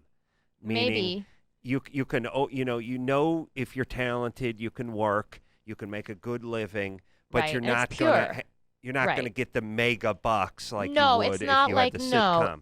It's not like the superstar in pop culture megabucks thing, but it's really pure. It's like the relationship with the audience is pure. There are very little politics involved, which I think is good for the soul. You know what I mean? It just really, for me, feeds me, and that's why I like going back and forth, because I can like do musicals for a few years, and then that like re-strengthens my backbone to go out in the world and put out another pop album where you feel like you're really kind of like I would imagine in musicals, it's sort of like you're always staying in shape too. I mean, as far as performing, you know, it's like being an multiple Olympic shows athlete. a week. Yeah. It's really like being an Olympic athlete. It's funny because I did a thing a few weeks ago. I did Broadway on ice, which, first of all, it doesn't get any gayer than Broadway on ice with Brian Boitano. And it was you just made it gayer. It was just, what? It got just got gayer. Yeah, just there. It got a little Yes, gayer, it yes. did. But no, it was funny because I was watching. There's such similarities between these athletes and perform. I was like, oh, this is a theater group. Only they're on skates. I mean, and it's funny because so many people like. In pop, don't take their voices very seriously, and they don't warm up, and it's like you watch an athlete and you go, well, you're not gonna like attempt a triple axel without stretching and warming up into it, So it's an interesting. I've always thought of myself as an athlete in terms of, especially 8 shows a week. When you're doing 8 shows a week in theater, a lot of people think, oh well, you just show up the 3 hours at night and that's it, but it's not the case. It's 3 really intense hours, and like everything you do during the day is geared to preparing for that. Preparing for those 3 hours. So you're That's very the aware same- of everything you eat and how much you talk and how much you sleep. And Well, yeah. who you talking to? It's the same with me in this radio show. You Oh, know? yeah. I know. peop- You're so disciplined. I've always been in awe of that. Yeah, people are like, well, you just roll in and do your 2 hours. Oh, contraire. Contraire. I roll in 4 minutes before I begin doing the 2 hours. How dare you? And I got to watch what I mentally eat. prepare, and I know how it is. Oh, and I'm in front of the mirror saying elocution and the rain in Spain falls mainly You're on the saying that plain. Broadway show is really classy. Yeah, Yeah. that's your speech exercise. Every night. Every night. All right, Drew, who do we got? Jason, 19. Hello? What's up, Jason? Hey, how's it going? All right, do you have a radio on, or what's all the noise in the background? That was my radio, yeah, sorry about that. All right, here we go. Go. Hello? Jason, yes, you're on Talk the air. to us, Jason. What's up? Hey, how's it going? Good, thanks. Yeah, well, I actually have a question for Drew, actually. Yeah. And my question is, I just recently got a Prince Albert. Of course, I assume you all know what that is. And Yeah, brah. ever since then, it was just 3 weeks ago, and I've been having a lot of trouble getting erect, actually, since I've gotten that. Well, your penis wants to stay out of the way. Yeah. It's frightened another spear is going to come around. Yep. Really? You just put a spear through your penis. Why are you surprised that there's problems with erection? First of all, it's healing. It's going to take another couple weeks before things really heal, and during that healing process, there certainly can be problems. And I have heard of long-term problems with both erection and sensation from PAs. Oh, really? Yeah, I don't think you're going to have that necessarily. I mean, you're only just a couple weeks into it.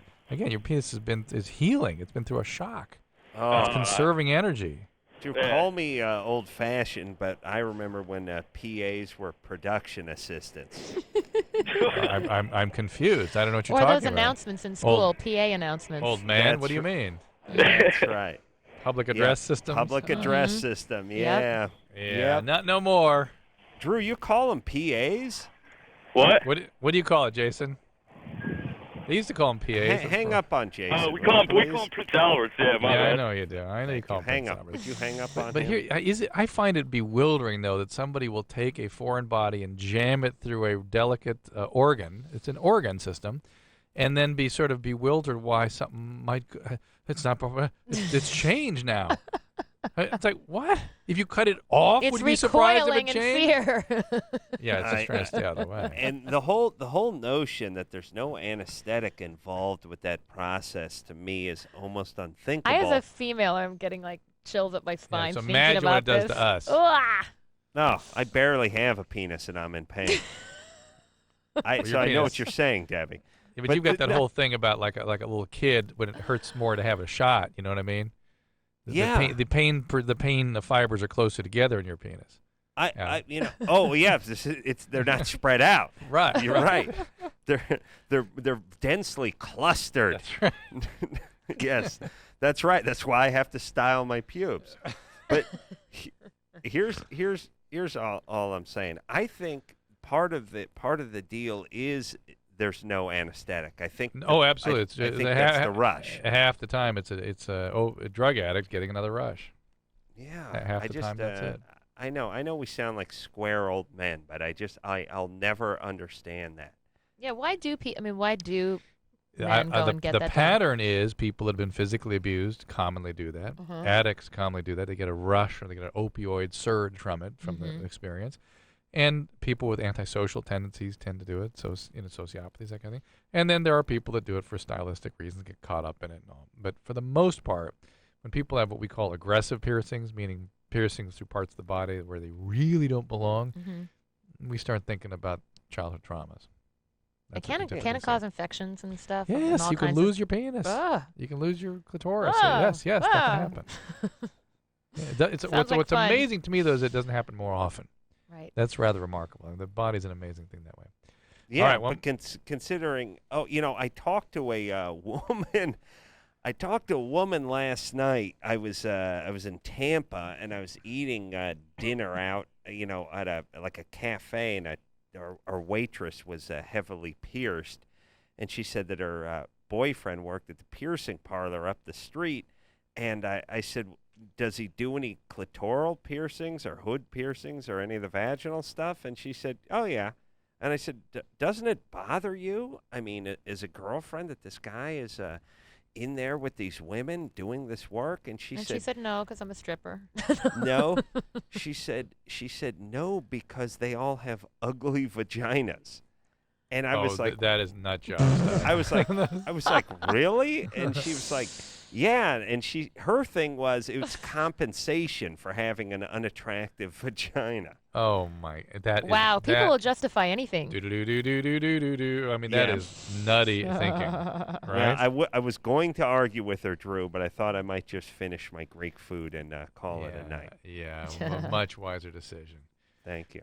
All right, let's see here. This is now John, who is 17. John? Hey, guys. Hey, John. I had a question for Adam.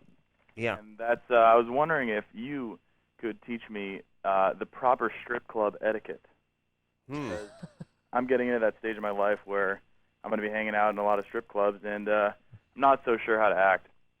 Well, okay, I'll give you a handful of tips. But hold on, I'm more intrigued by the idea that one graduates to a stage of life of strip club visitation. Well, is he 17? Yes. I'll be 18 soon. Soon he'll be 18, and he'll get to go to the strip clubs. But he's planning to hang out at strip clubs, not just visit a strip club. But this is that stage of life where one hangs out at. Oh my God, what's happening here? I know, but look, Drew, when you're a young man who's dying to see a naked woman in the flesh, and somebody says, in 4 months it'll be perfectly legal for you to walk in the front door of these places and sidle up next to the stage and stare at them as long as you want. See a bunch of fake boobs. See a bunch of fake boobs, you'll make the proclamation that I'm going to move into one of these establishments. I see. Okay. You don't realize you're going to, so it's just, I'm actually anxious to hear the etiquette. It's unbridled enthusiasm. It's not an actual stage of life. Okay, got it. Okay. Right.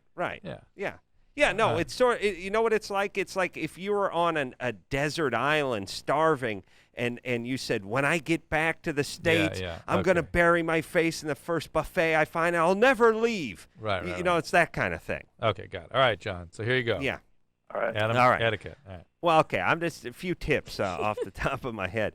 One is get your ATM money out at your ATM, because the ones in the club have quite a surcharge. Sometimes, $5, $8 sometimes. Got it. So you want to get that. Number two, you don't wear denim. If you're going to get a lap dance, you don't want the Levi's with a big row of buttons grinding a hole in your joint, or in my case, ruining my stylized pubic hair. Right. Should he wear a condom?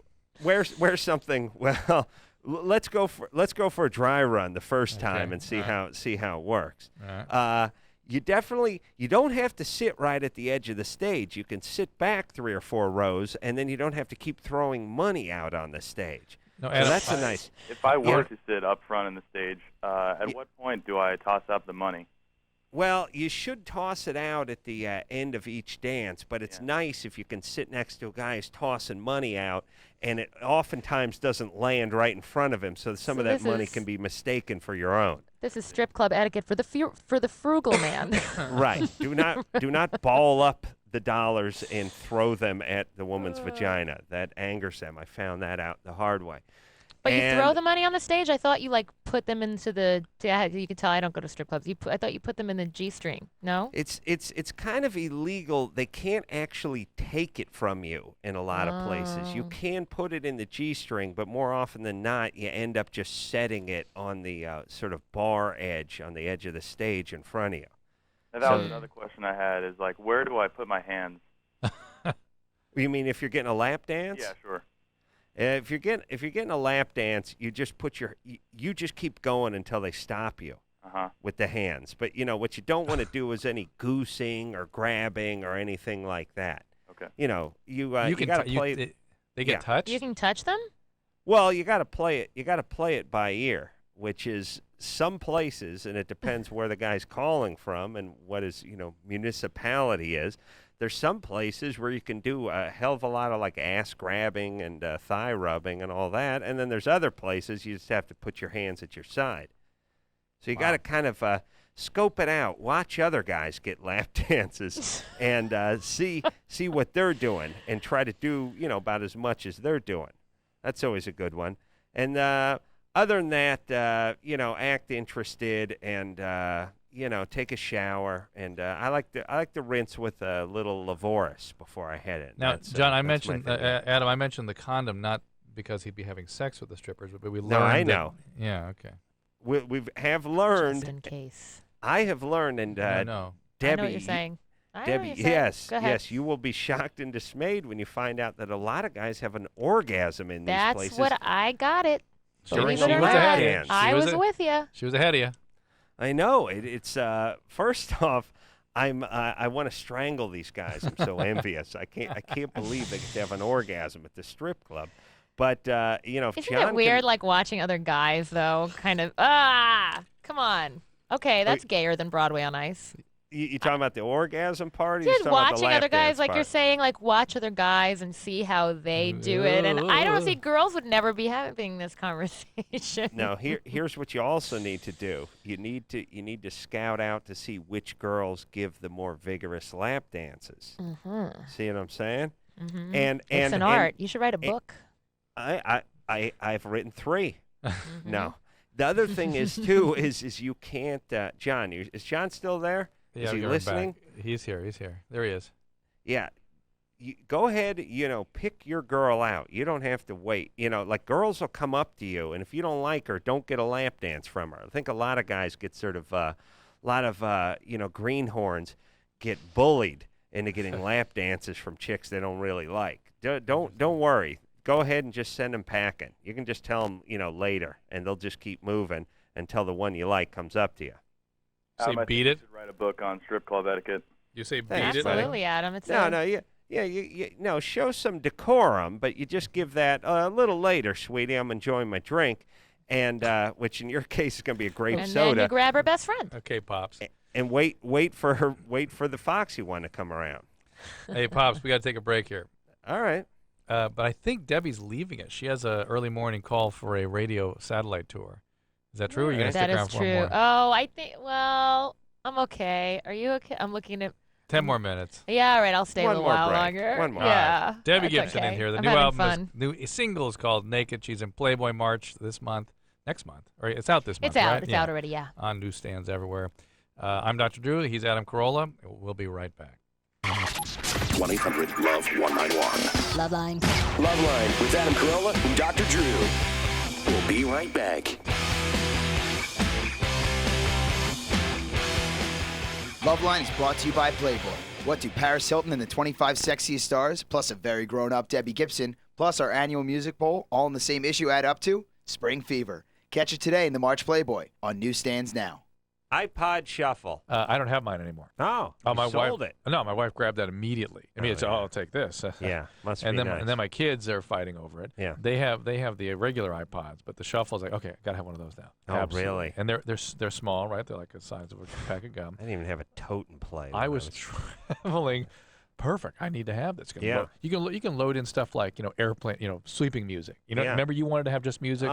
Yeah, you can load that into the iPod and it shuffles it around. Yeah, I'll tell you why. sleeping music. I'll tell you why. Because I like to sleep on the damn airplane. Yeah. They can edit that out of the commercial. So thus we have the iTunes library. Oh, You yeah. plug your shuffle in and it downloads it and then shuffles and you go to sleep. But here's the other thing too. I hear people say up to 240 songs.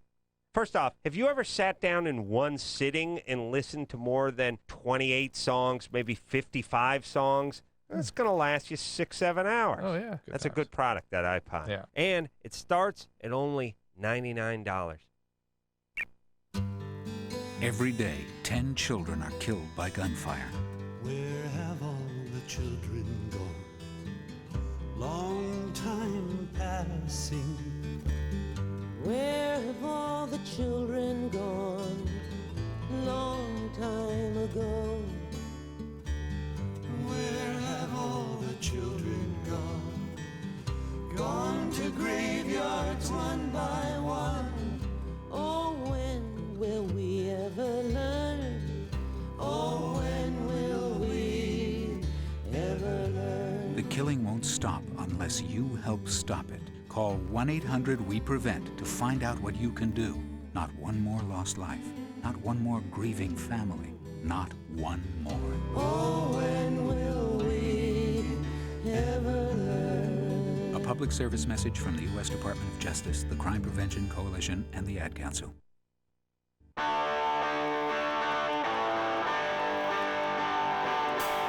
What's the frequency count at the shopping train?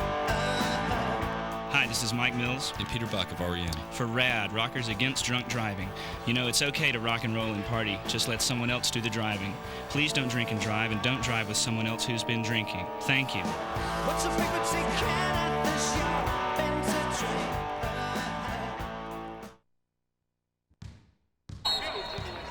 Hey, what are you doing after the game? Well, there's a big party at Jason's. His parents are out of town and there's gonna be plenty to drink. I think I'll pass. You're gonna pass up a party? Well, it sounds more like trouble than a party. Make the right choice. Underage drinking always means trouble. It's dumb, dangerous, and illegal. You're gonna miss all the fun. I'm gonna stay out of trouble. A public service message from the National Association of Broadcasters and this station. If you're between the ages of 12 and 18, you're invited to play our Name That Theme Song Challenge. Just listen to the following songs and try to identify the popular TV shows they come from. Number 1. Number 2. Come and knock on our door. Come and knock on our door. We've been waiting for you. We've been waiting for you. 3. Days go by. It's the bigger love. 4. Give it up. Give it up! You got to give it up for the brother! And 5. Sweet Valley, Sweet Valley. Now, if you can name 2, you know your TV. If you can name 3, you're a certified TV master. If you can name 4 or more, you probably need to get off the couch and get outside. Run, walk, jump, pedal, paddle, blade, board, kick, dribble, spike. Get up, get out. A public service message brought to you by the President's Council on Physical Fitness and Sports and the Ad Council.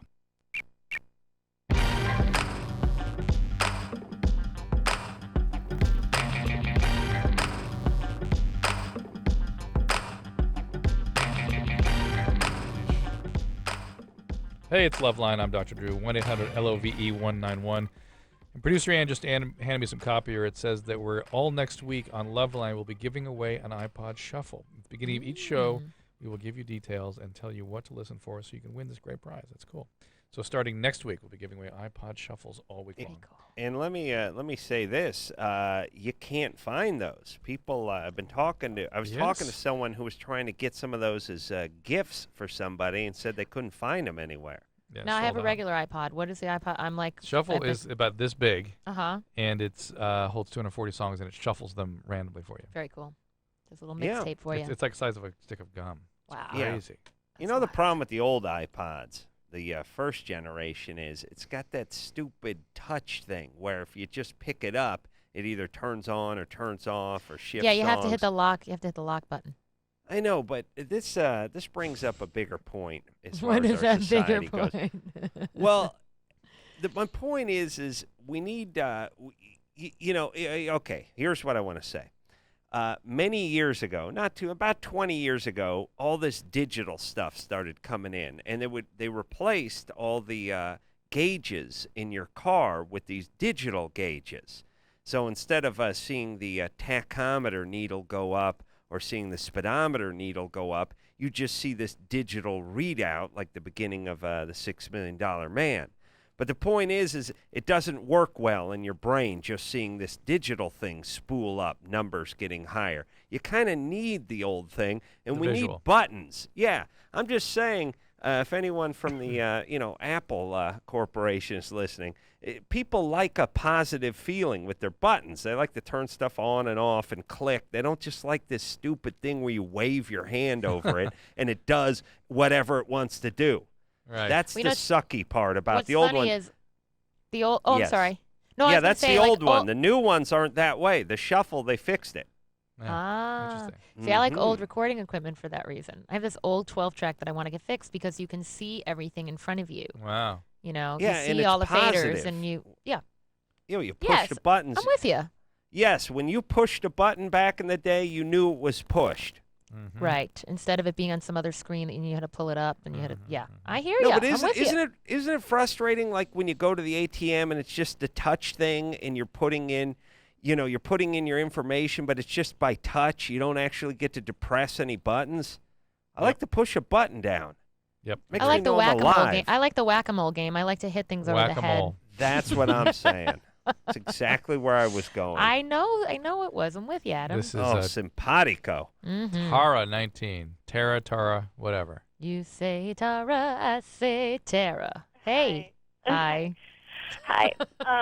You guys can hear me, right? We hear you. Yes. Okay, cool, because I'm on a cell phone and I'm in my room and it's really hard. Anyway, I recently was diagnosed with a form of bipolar disorder.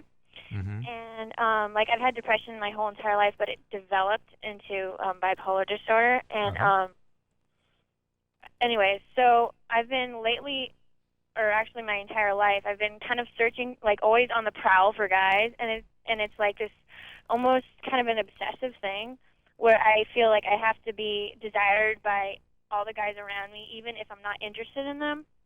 You know, and I know about narcissism and everything, but like, I don't know about your psychological, background. I know you're a doctor, but I don't. So. Were you sexually abused growing up? I've been asked that question a lot, and I don't think if I have, it's been repressed. Was it possible that it was sort of something we call by proxy? There was sort of a more subtle thing, where you were, you know what I'm saying? Yeah, I know what you're saying. Like A covert sexual abuse, where you were sort of, your dad was a little closer to you than he should have been, or that your mom wasn't around and you sort of replaced mom for dad, or anything like that? Sometimes my dad would like hug me when I was like, "Dad, just get off," things like that. But So some boundary issues maybe in the family. yeah, huh? I have a lot about control and boundary issues. Yeah. It's weird when your dad hugs you and you tell him to get off. Yeah, like he'll just keep on hugging. I'm like, dude, Dad, just like sometimes I just had to yell at him, like I need my boundaries and. Yeah. Well, wait a minute. That sounds like more you than him, though. I mean, was he doing anything creepy? No, but like I have had dreams where my father rapes me. Yeah. And like I actually asked him. I think I said something about it to him, and he got really pissed off. But like. That's nice.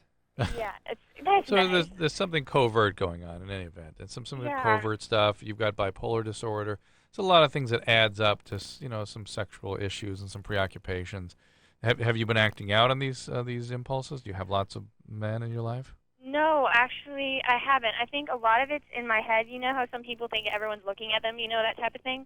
Yeah. Well, it's kind of like that for me. I always feel like I'm being judged, especially by the male sex, and that I need to keep up this not a reputation, but keep up a... Facade. Yeah, All right, but... Yeah. Now, don't most young women, especially named Tara or Tara, want every guy to desire them? Well, I've said this to friends before. Like, I think we all want our group of men that adore us to just be ours. And I had this recently with a friend that I was like, well, I'm friends with this guy, and there's always like there can be that kind of male-female energy going without anything ever happening. But then I ended up hooking him up with a friend of mine because I said, well, that's just selfish of me to have this like to want somebody's energy all to myself when they really could be off having a real relationship with somebody else. Yeah. So I think all girls in a way want that. Want to control men. Even ones named Deborah, not just Tara or Tara. Yeah, to be the Buddha and have everybody. Yeah, I know what you're saying. To be quote unquote worshipped. All right. Not the healthiest impulse. Have you had a real relationship yet, though? Oh yeah, actually, I just recently had one, and I think that's where my depression developed into bipolar disorder. It came to the point where I'd have like severe anxiety attacks at night, and I used to have anxiety attacks actually, so I know what that's like. Yeah, you doing- like, it would just come like clockwork at 4 o'clock. Are you doing drugs? No. None. I've Nothing? been switched to Wellbutrin. No. Were you doing any illicit drugs though? No. Okay. I'm just, All right. Yeah, I'm just letting you know that I switched to my doctor gave me a higher dose of Wellbutrin. Uh huh. And, what are you doing? What are you doing for mood stabilizer? Are you on Depakote or something?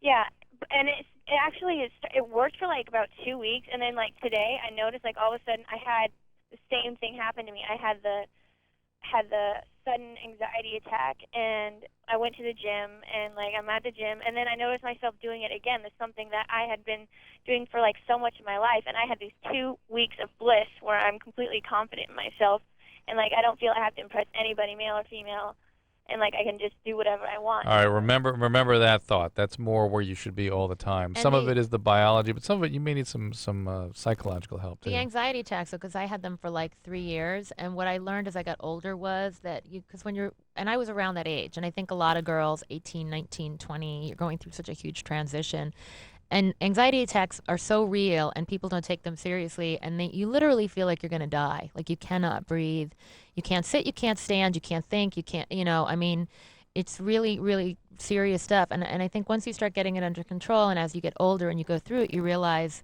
you're not going to die, and you kind of are able to break the cycle You can on your own. You can master the feelings. Yeah, because if you panic, I used to panic over the idea of getting a panic attack, and it would spiral out of control. And even now, I still can get that feeling coming on, but I know that nothing is going to happen except I'm going to get short of breath and whatever, and it's going to be okay. And that starts to break the chain of that attacks. attack coming on.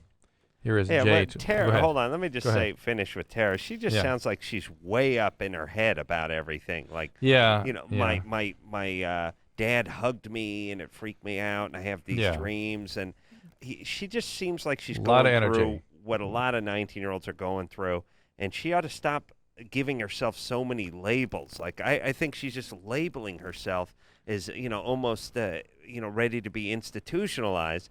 She needs to just relax, take her meds, do some therapy, get some exercise, and stop sifting through the past looking for trouble. Thank you. Fair enough. All right. Jay, 25. Yeah, how's it going, man? Jay? Hey, I just wanted to bring back the PA bit. I was born with hypospadias. Mm-hmm. And, It's like born with the PA hole. Basically. That's Prince convenient. Albert Hall. All right. Ain't that kind of crazy? So I went through nursing school and stuff the whole bit, and like I learned about it, and I found out it was normal. But like when I went to join the military prior to nursing school, like one of the doctors, it was some chink. He basically denied me access into the military. Hold on. Did he say chink? I believe he did. Hey man, Quaint. I speak from the heart. I just speak the first thing No, that comes out of that's my mouth, man. Oh, wow. And I get in trouble for saying Chinaman. Hey, I've heard you say rice ball, man. No. Wow. That doesn't sound like... That's not one of mine. Yeah, that is one of yours, dude, man. It was Rice bowl? My sister Calling- always says, rugs are Oriental, people are Asian. That's right. Asian. All right. Well, there was this Asian doctor that Perfect. basically denied me access into the Navy when I was 17, but which I'm thankful for. But I just Oh, why'd you call him a chink if you're thankful for it? I'm now. English, and I was like, he said that it would leak, which I don't know if he understood that there's a sphincter by the bladder, that controls. I think you would understand that. But have you had the hypospadias repaired? No, they wanted me to go and get it repaired by a urologist, but I've kind of, it's grown on me, you know. You like it? Yeah, I like it, and I have occasionally put in the earring, you know, not the earring, but the piece for the PA, and. Or you just stick it in there because you've got the track already set up. Yeah, and I don't have no problems with it. Like I'm. Interesting. Like it's the thing. It's something that God put there. You know. It's like. So you might as well just take advantage of it. Good times. Yeah. All right, Jay. But Yeah, that's a God common. You put should, it there. Yeah. God pierced him. You should know, Jay, that that's a common repair. That hypospadias repair is not that. It's a less of a big deal than you might imagine. It's just having a second hole at the bottom of the head. Yeah. Exactly. And urine will come out of there. Yeah. When you're urinating, but when you're not urinating, it's not going to come out of there. That's right. That's correct. All right. I kind of like. You know what I would do? I would have the urethra, the regular Closed. hole. I would have that closed and just go out the bottom part. Yeah. You know why? Because that way The sinks. I could take a leak when I had a boner. Oh, no, that's thinking. Yeah, Wow, it wouldn't go. Things Wouldn't that girls never think about. Well, it wouldn't go all over the place.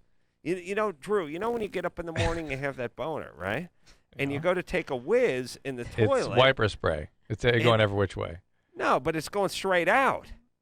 But also can spray around too. Well, that might happen with the hole in the bottom too. All I'm saying directionality. I see. Yeah, it's good. You would feel like a champ. You would close up the regular hole. You would stand with your erection right over the top of the toilet and whiz at a 90-degree angle straight down. I wonder if Jay can just hold the tip and get that effect already. Why don't we ask him? I bet he could. Yeah, ask him. Oh, it won't come up. Jay, you there? Jay. Jay. Yeah, I'm here. Hey, well, I've actually, pee does come out the hole. It actually veers to the left, and I have to cover it with my finger, with my. But Adam's question is, can you cover the urethra outflow? I haven't. Okay. Well, I think my urethra. Try it now. It's kind of a little too big to try to clamp off. Yeah. I don't know. I would have tried that first thing. Yeah. I would have done that. The first thing is that I would have done that right out of the gate. Would have been my first move. Poor Debbie's fading here. We got to move her along. Get her out of the way. She's worrying about the morning. All right. Debbie Gibson. You make me sound like a lightweight. It's been a little crazy. I kind of moved into a new house, flew to New York and back, and just running. Hey, it's all good though. It's all good. An hour and 45 minutes. That's enough. Pretty good. Yeah, 46 now. Naked is the name of the single. Get it on iTunes or whatever. Tower, Napster. Yeah, I think so. I know for sure Tower and iTunes Playboy. as of this week. Playboy. Great on spread. now. And look for you in any productions coming up? No, that's kind of it for now, but you can check the website. It's Deborah-Gibson.com, DEBORAH, for upcoming appearances and good stuff like that. It was good to see you again. Good to see you, too. Good to talk to you again, Adam. Good to talk to you, Debbie. I'll see you soon. Thank you. All right. And we will be right back. LoveLine. Okay, wait. Oh, my hair. We'll be right back.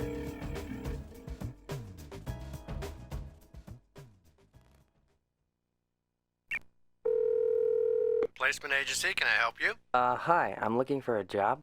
What field, sir? Secretarial, clerical, data processing? Yeah, something in the space travel industry. Space travel? You know, maybe a crew job on a starship. I'm pretty familiar with warp drive systems and the teleportation room. I'm not sure we have anything in that area, sir. Come on, it's not like I'm asking for a captain. Okay, let's take a step back. Did you finish high school? Yeah, my federation doesn't recognize your educational system. Maybe we could find you something else. Are you by any chance bilingual? Fluent Martian and a little bit of Venusian. Okay, could you hold on? I'm going to connect you to someone who speaks that. Sure. High school dropouts earn an average of 42% less than graduates. Hello? Hello? Some earn even less. Stay in school. Give yourself a chance. For more info, go to OperationGraduation.com. Brought to you by the U.S. Army and Ad Council. What a tough thing your body is. It's built to withstand bending, pinching, tattooing, swimming, bumping, tickling, shaving, loud noises, childbirth, football, bad cooking, rollerblading, marathons, even company meetings. But there's something the human body isn't built to withstand. Unexpected turbulence. Happily, though, planes are built to withstand that really well. All you have to do is wear your safety belt the entire flight. So next time you fly, stay buckled up the whole time. Because after all, turbulence happens, and you're just not built for it. This message is a public service of this station and the Federal Aviation Administration. 1-800-662 Need help. HELP. I've been drinking for a long time. My wife, my kids, they're afraid of me. I want to stop. I can't do it alone. 1-800-662 You can help me. HELP. My boyfriend, he doesn't know I'm making this call, but he needs help. He can't stop using drugs, and sometimes he really scares me. If he could just help me, we just want somebody to talk to. 1-800-662 help here. HELP. I'm talking about my husband. If he wasn't drinking, you'd just like to be around him, you know? Now, he says he wants to quit, but if you don't help me help him, then I gotta go. 1-800-662 I need help. HELP. I have to get away from these drugs. My family doesn't want me around anymore. I know I need help. To find out about drug and alcohol treatment programs near you, call 1-800-662-HELP. That's 1-800-662-HELP. A public service of this station and the Center for Substance Abuse Treatment. Hello, placement agency. Hi. Hi. Oh, I need a job, I guess. Great. What field? Accounting, clerical, data processing? I don't know. Maybe something in the glamour industry. The glamour industry? Yeah, you know, glamour. Like looking really, really movie star hot. Yeah, I know. But what area of the glamour industry? Oh, no, I don't really want a job in industry. Okay, wait, let's start over. Did you graduate? There's a school for glamour? Oh, hold on. I'm going to connect you to our glamour specialist. Oh, great. Okay. High school dropouts earn an average of 42% less than graduates. Hello? Glamour department? Some earn even less. Stay in school. Give yourself a chance. For more info, go to OperationGraduation.com. Brought to you by the U.S. Army and Ad Council.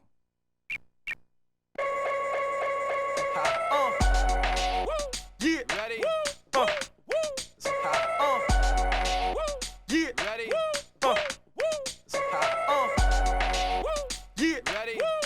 Hey, it's LoveLine. Jeff Probst tomorrow night. Seth Green later in the week. 1-800-LOVE-191. Hey, Adam. Yeah. Yeah. It's good times, huh? Yeah, it's good times. Debbie's great. Yeah, she's nice. She's always nice. Hmm. She, you know, I think she could have easily gone another direction, you know, getting started as early as she did and having the kind of success that she had, but she didn't. Yeah. She's not changed, you know what I mean, through this whole thing. Integrity is sort of the word, right? Yeah, well, she is in Playboy, but no, other but than if you see it, I mean, she's done it. She didn't do. I really think doing it at 35 is very different than doing it at 19. if she's in her car listening right now at the age of 34, Drew, she's 34. Gonna get I beg your angry pardon. with I you. beg your pardon. Yes. I beg your pardon. But I mean, the point is, doing it in your 30s is different than doing it in your teens. Yeah, people don't like to see it as much. No. The fact that they like to see it as much is a special triumph. This is Raquel, who's 18. Raquel? Hi. What's going on? A little over a year ago, I was in a relationship with this guy, and basically, like, he assaulted me. Mm-hmm. Sexually? Yeah, I mean, physically and sexually. Mm-hmm.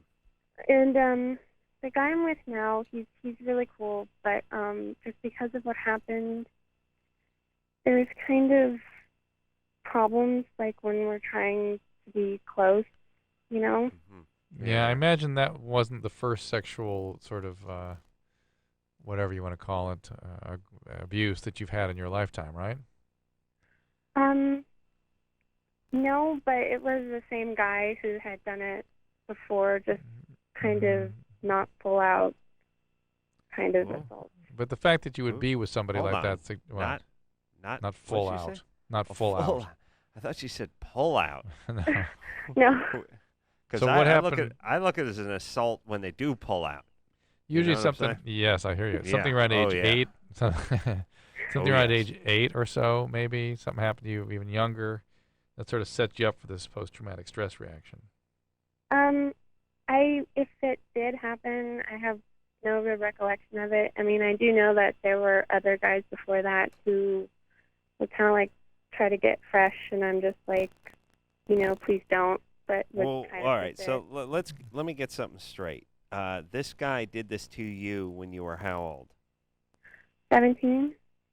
And he did it one time, but you didn't break up with him. No, I didn't. Right. But All right, that yeah, by all right. itself doesn't imply sexual abuse. You sometimes, but sometimes also girls get, with these guys. No, I it sort agree. of That's what I'm casts a saying. spell yes. over them. Yes, I'm absolutely saying I agree with that. I agree. All right. All right. Well, here's the so- deal. We are out of time, and the fact is, she has been a victim of or that we decided we're calling them, of some sort of sexual aggressive act, and that's something that can really traumatize women. It can make it difficult to be intimate and to be sexual again, and have all kinds of complex feelings of shame and anxiety and freezing reactions and dissociation, and that's something that should be treated. Best treated, that kind of thing, if it is really just limited to let's call it a rape, would be a sort of a group setting. So other women who've been through these kinds of traumas and support one another as you sort of make a narrative out of this that is something you can sort of hang on to and make sense of. Yeah, so and you and the new boy will work it out. That's right. All right, Drew, put the show to bed for me. I'm going to sleep. I'm putting you to bed first. All right, baby. All right, we'll see you tomorrow night with Jeff Probst. Fantastic. All right, we'll be right back. All right, guys, here's the deal. You looking to hook up, sick of wasting time with the wrong person? One call's all you need to make. Call the Dateline. 877-889-DATE. Call the Dateline. Oh yeah, everybody now. LoveLine will be right back. This hour brought to you in part by Axe. Experience the Axe effect.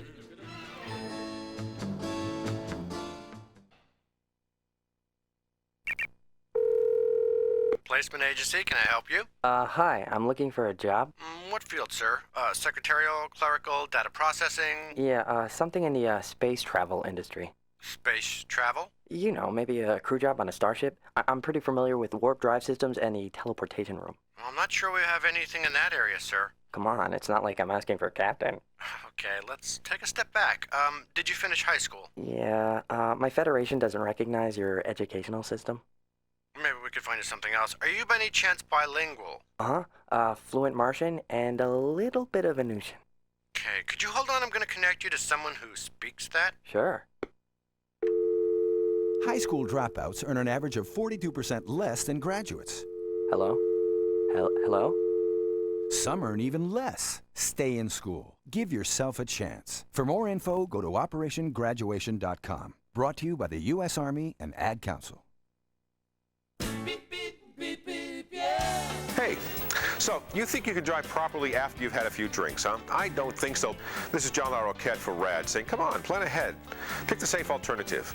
Give up the keys and choose a designated driver. The life you save may be mine. Happy holidays. Beep, beep, beep, beep, yeah. Drive me home,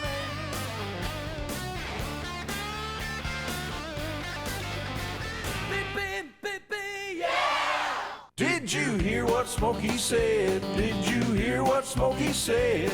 I wanna know if you heard what Smokey said.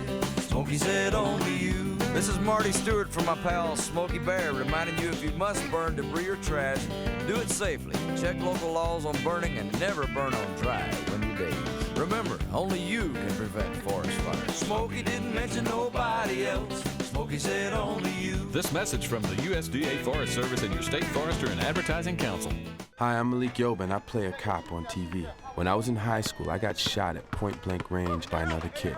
My life almost ended. Each day, 10 kids are shot dead. Call 1-800-WE-PREVENT for information on what you can do to help. Not one more lost life. Not one more grieving family. Not one more. Getting shot changed my life.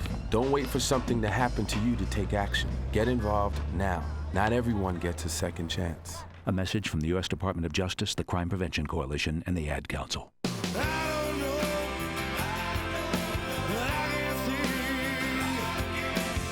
Hey, what's up? This is Darius from Hootie and the Blowfish for RAD, recording artists against drunk driving. When you go out and party and you get drunk, then drive, you're not only loaded, you're a loaded weapon. When you celebrate, designate. Choose a designated driver every night. Remember, music lives, and so should you.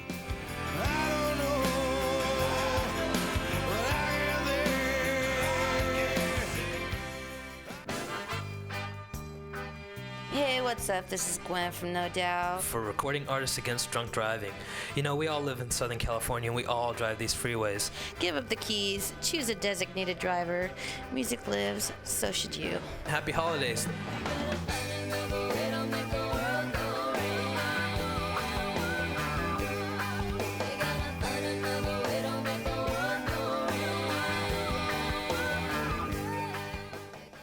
Jason died in a car accident on April 3rd, 95. I thought right away about donating his organs.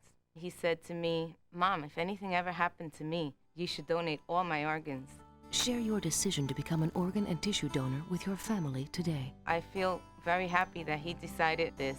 Organ and tissue donation. Share your life. Share your decision. Call 1-800-355-SHARE for a free brochure. A message from the Advertising Council and the Coalition on Donation. Did you know a healthy unborn fetus can actually hear things going on around him?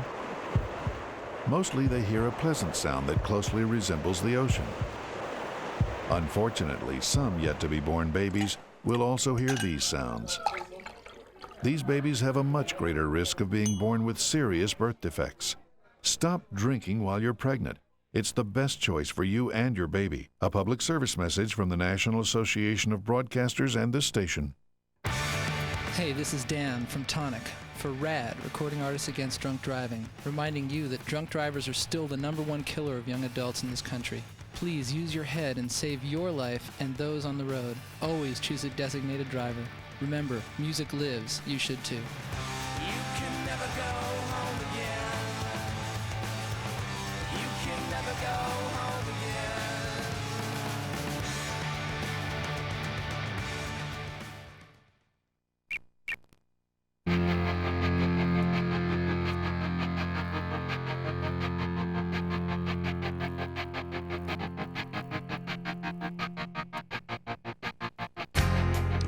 Well, that does it for another episode of LoveLine. We'll be back tomorrow night with Jeff Probst and Adam in the studio. So until his return, I am here, Dr. Drew, on his behalf saying mahalo. This has been LoveLine. LoveLine. The opinions expressed on this show are not necessarily those of the staff, management, sponsors, or this station. The producer for LoveLine is Annie Gold. LoveLine is a presentation of Westwood One Entertainment.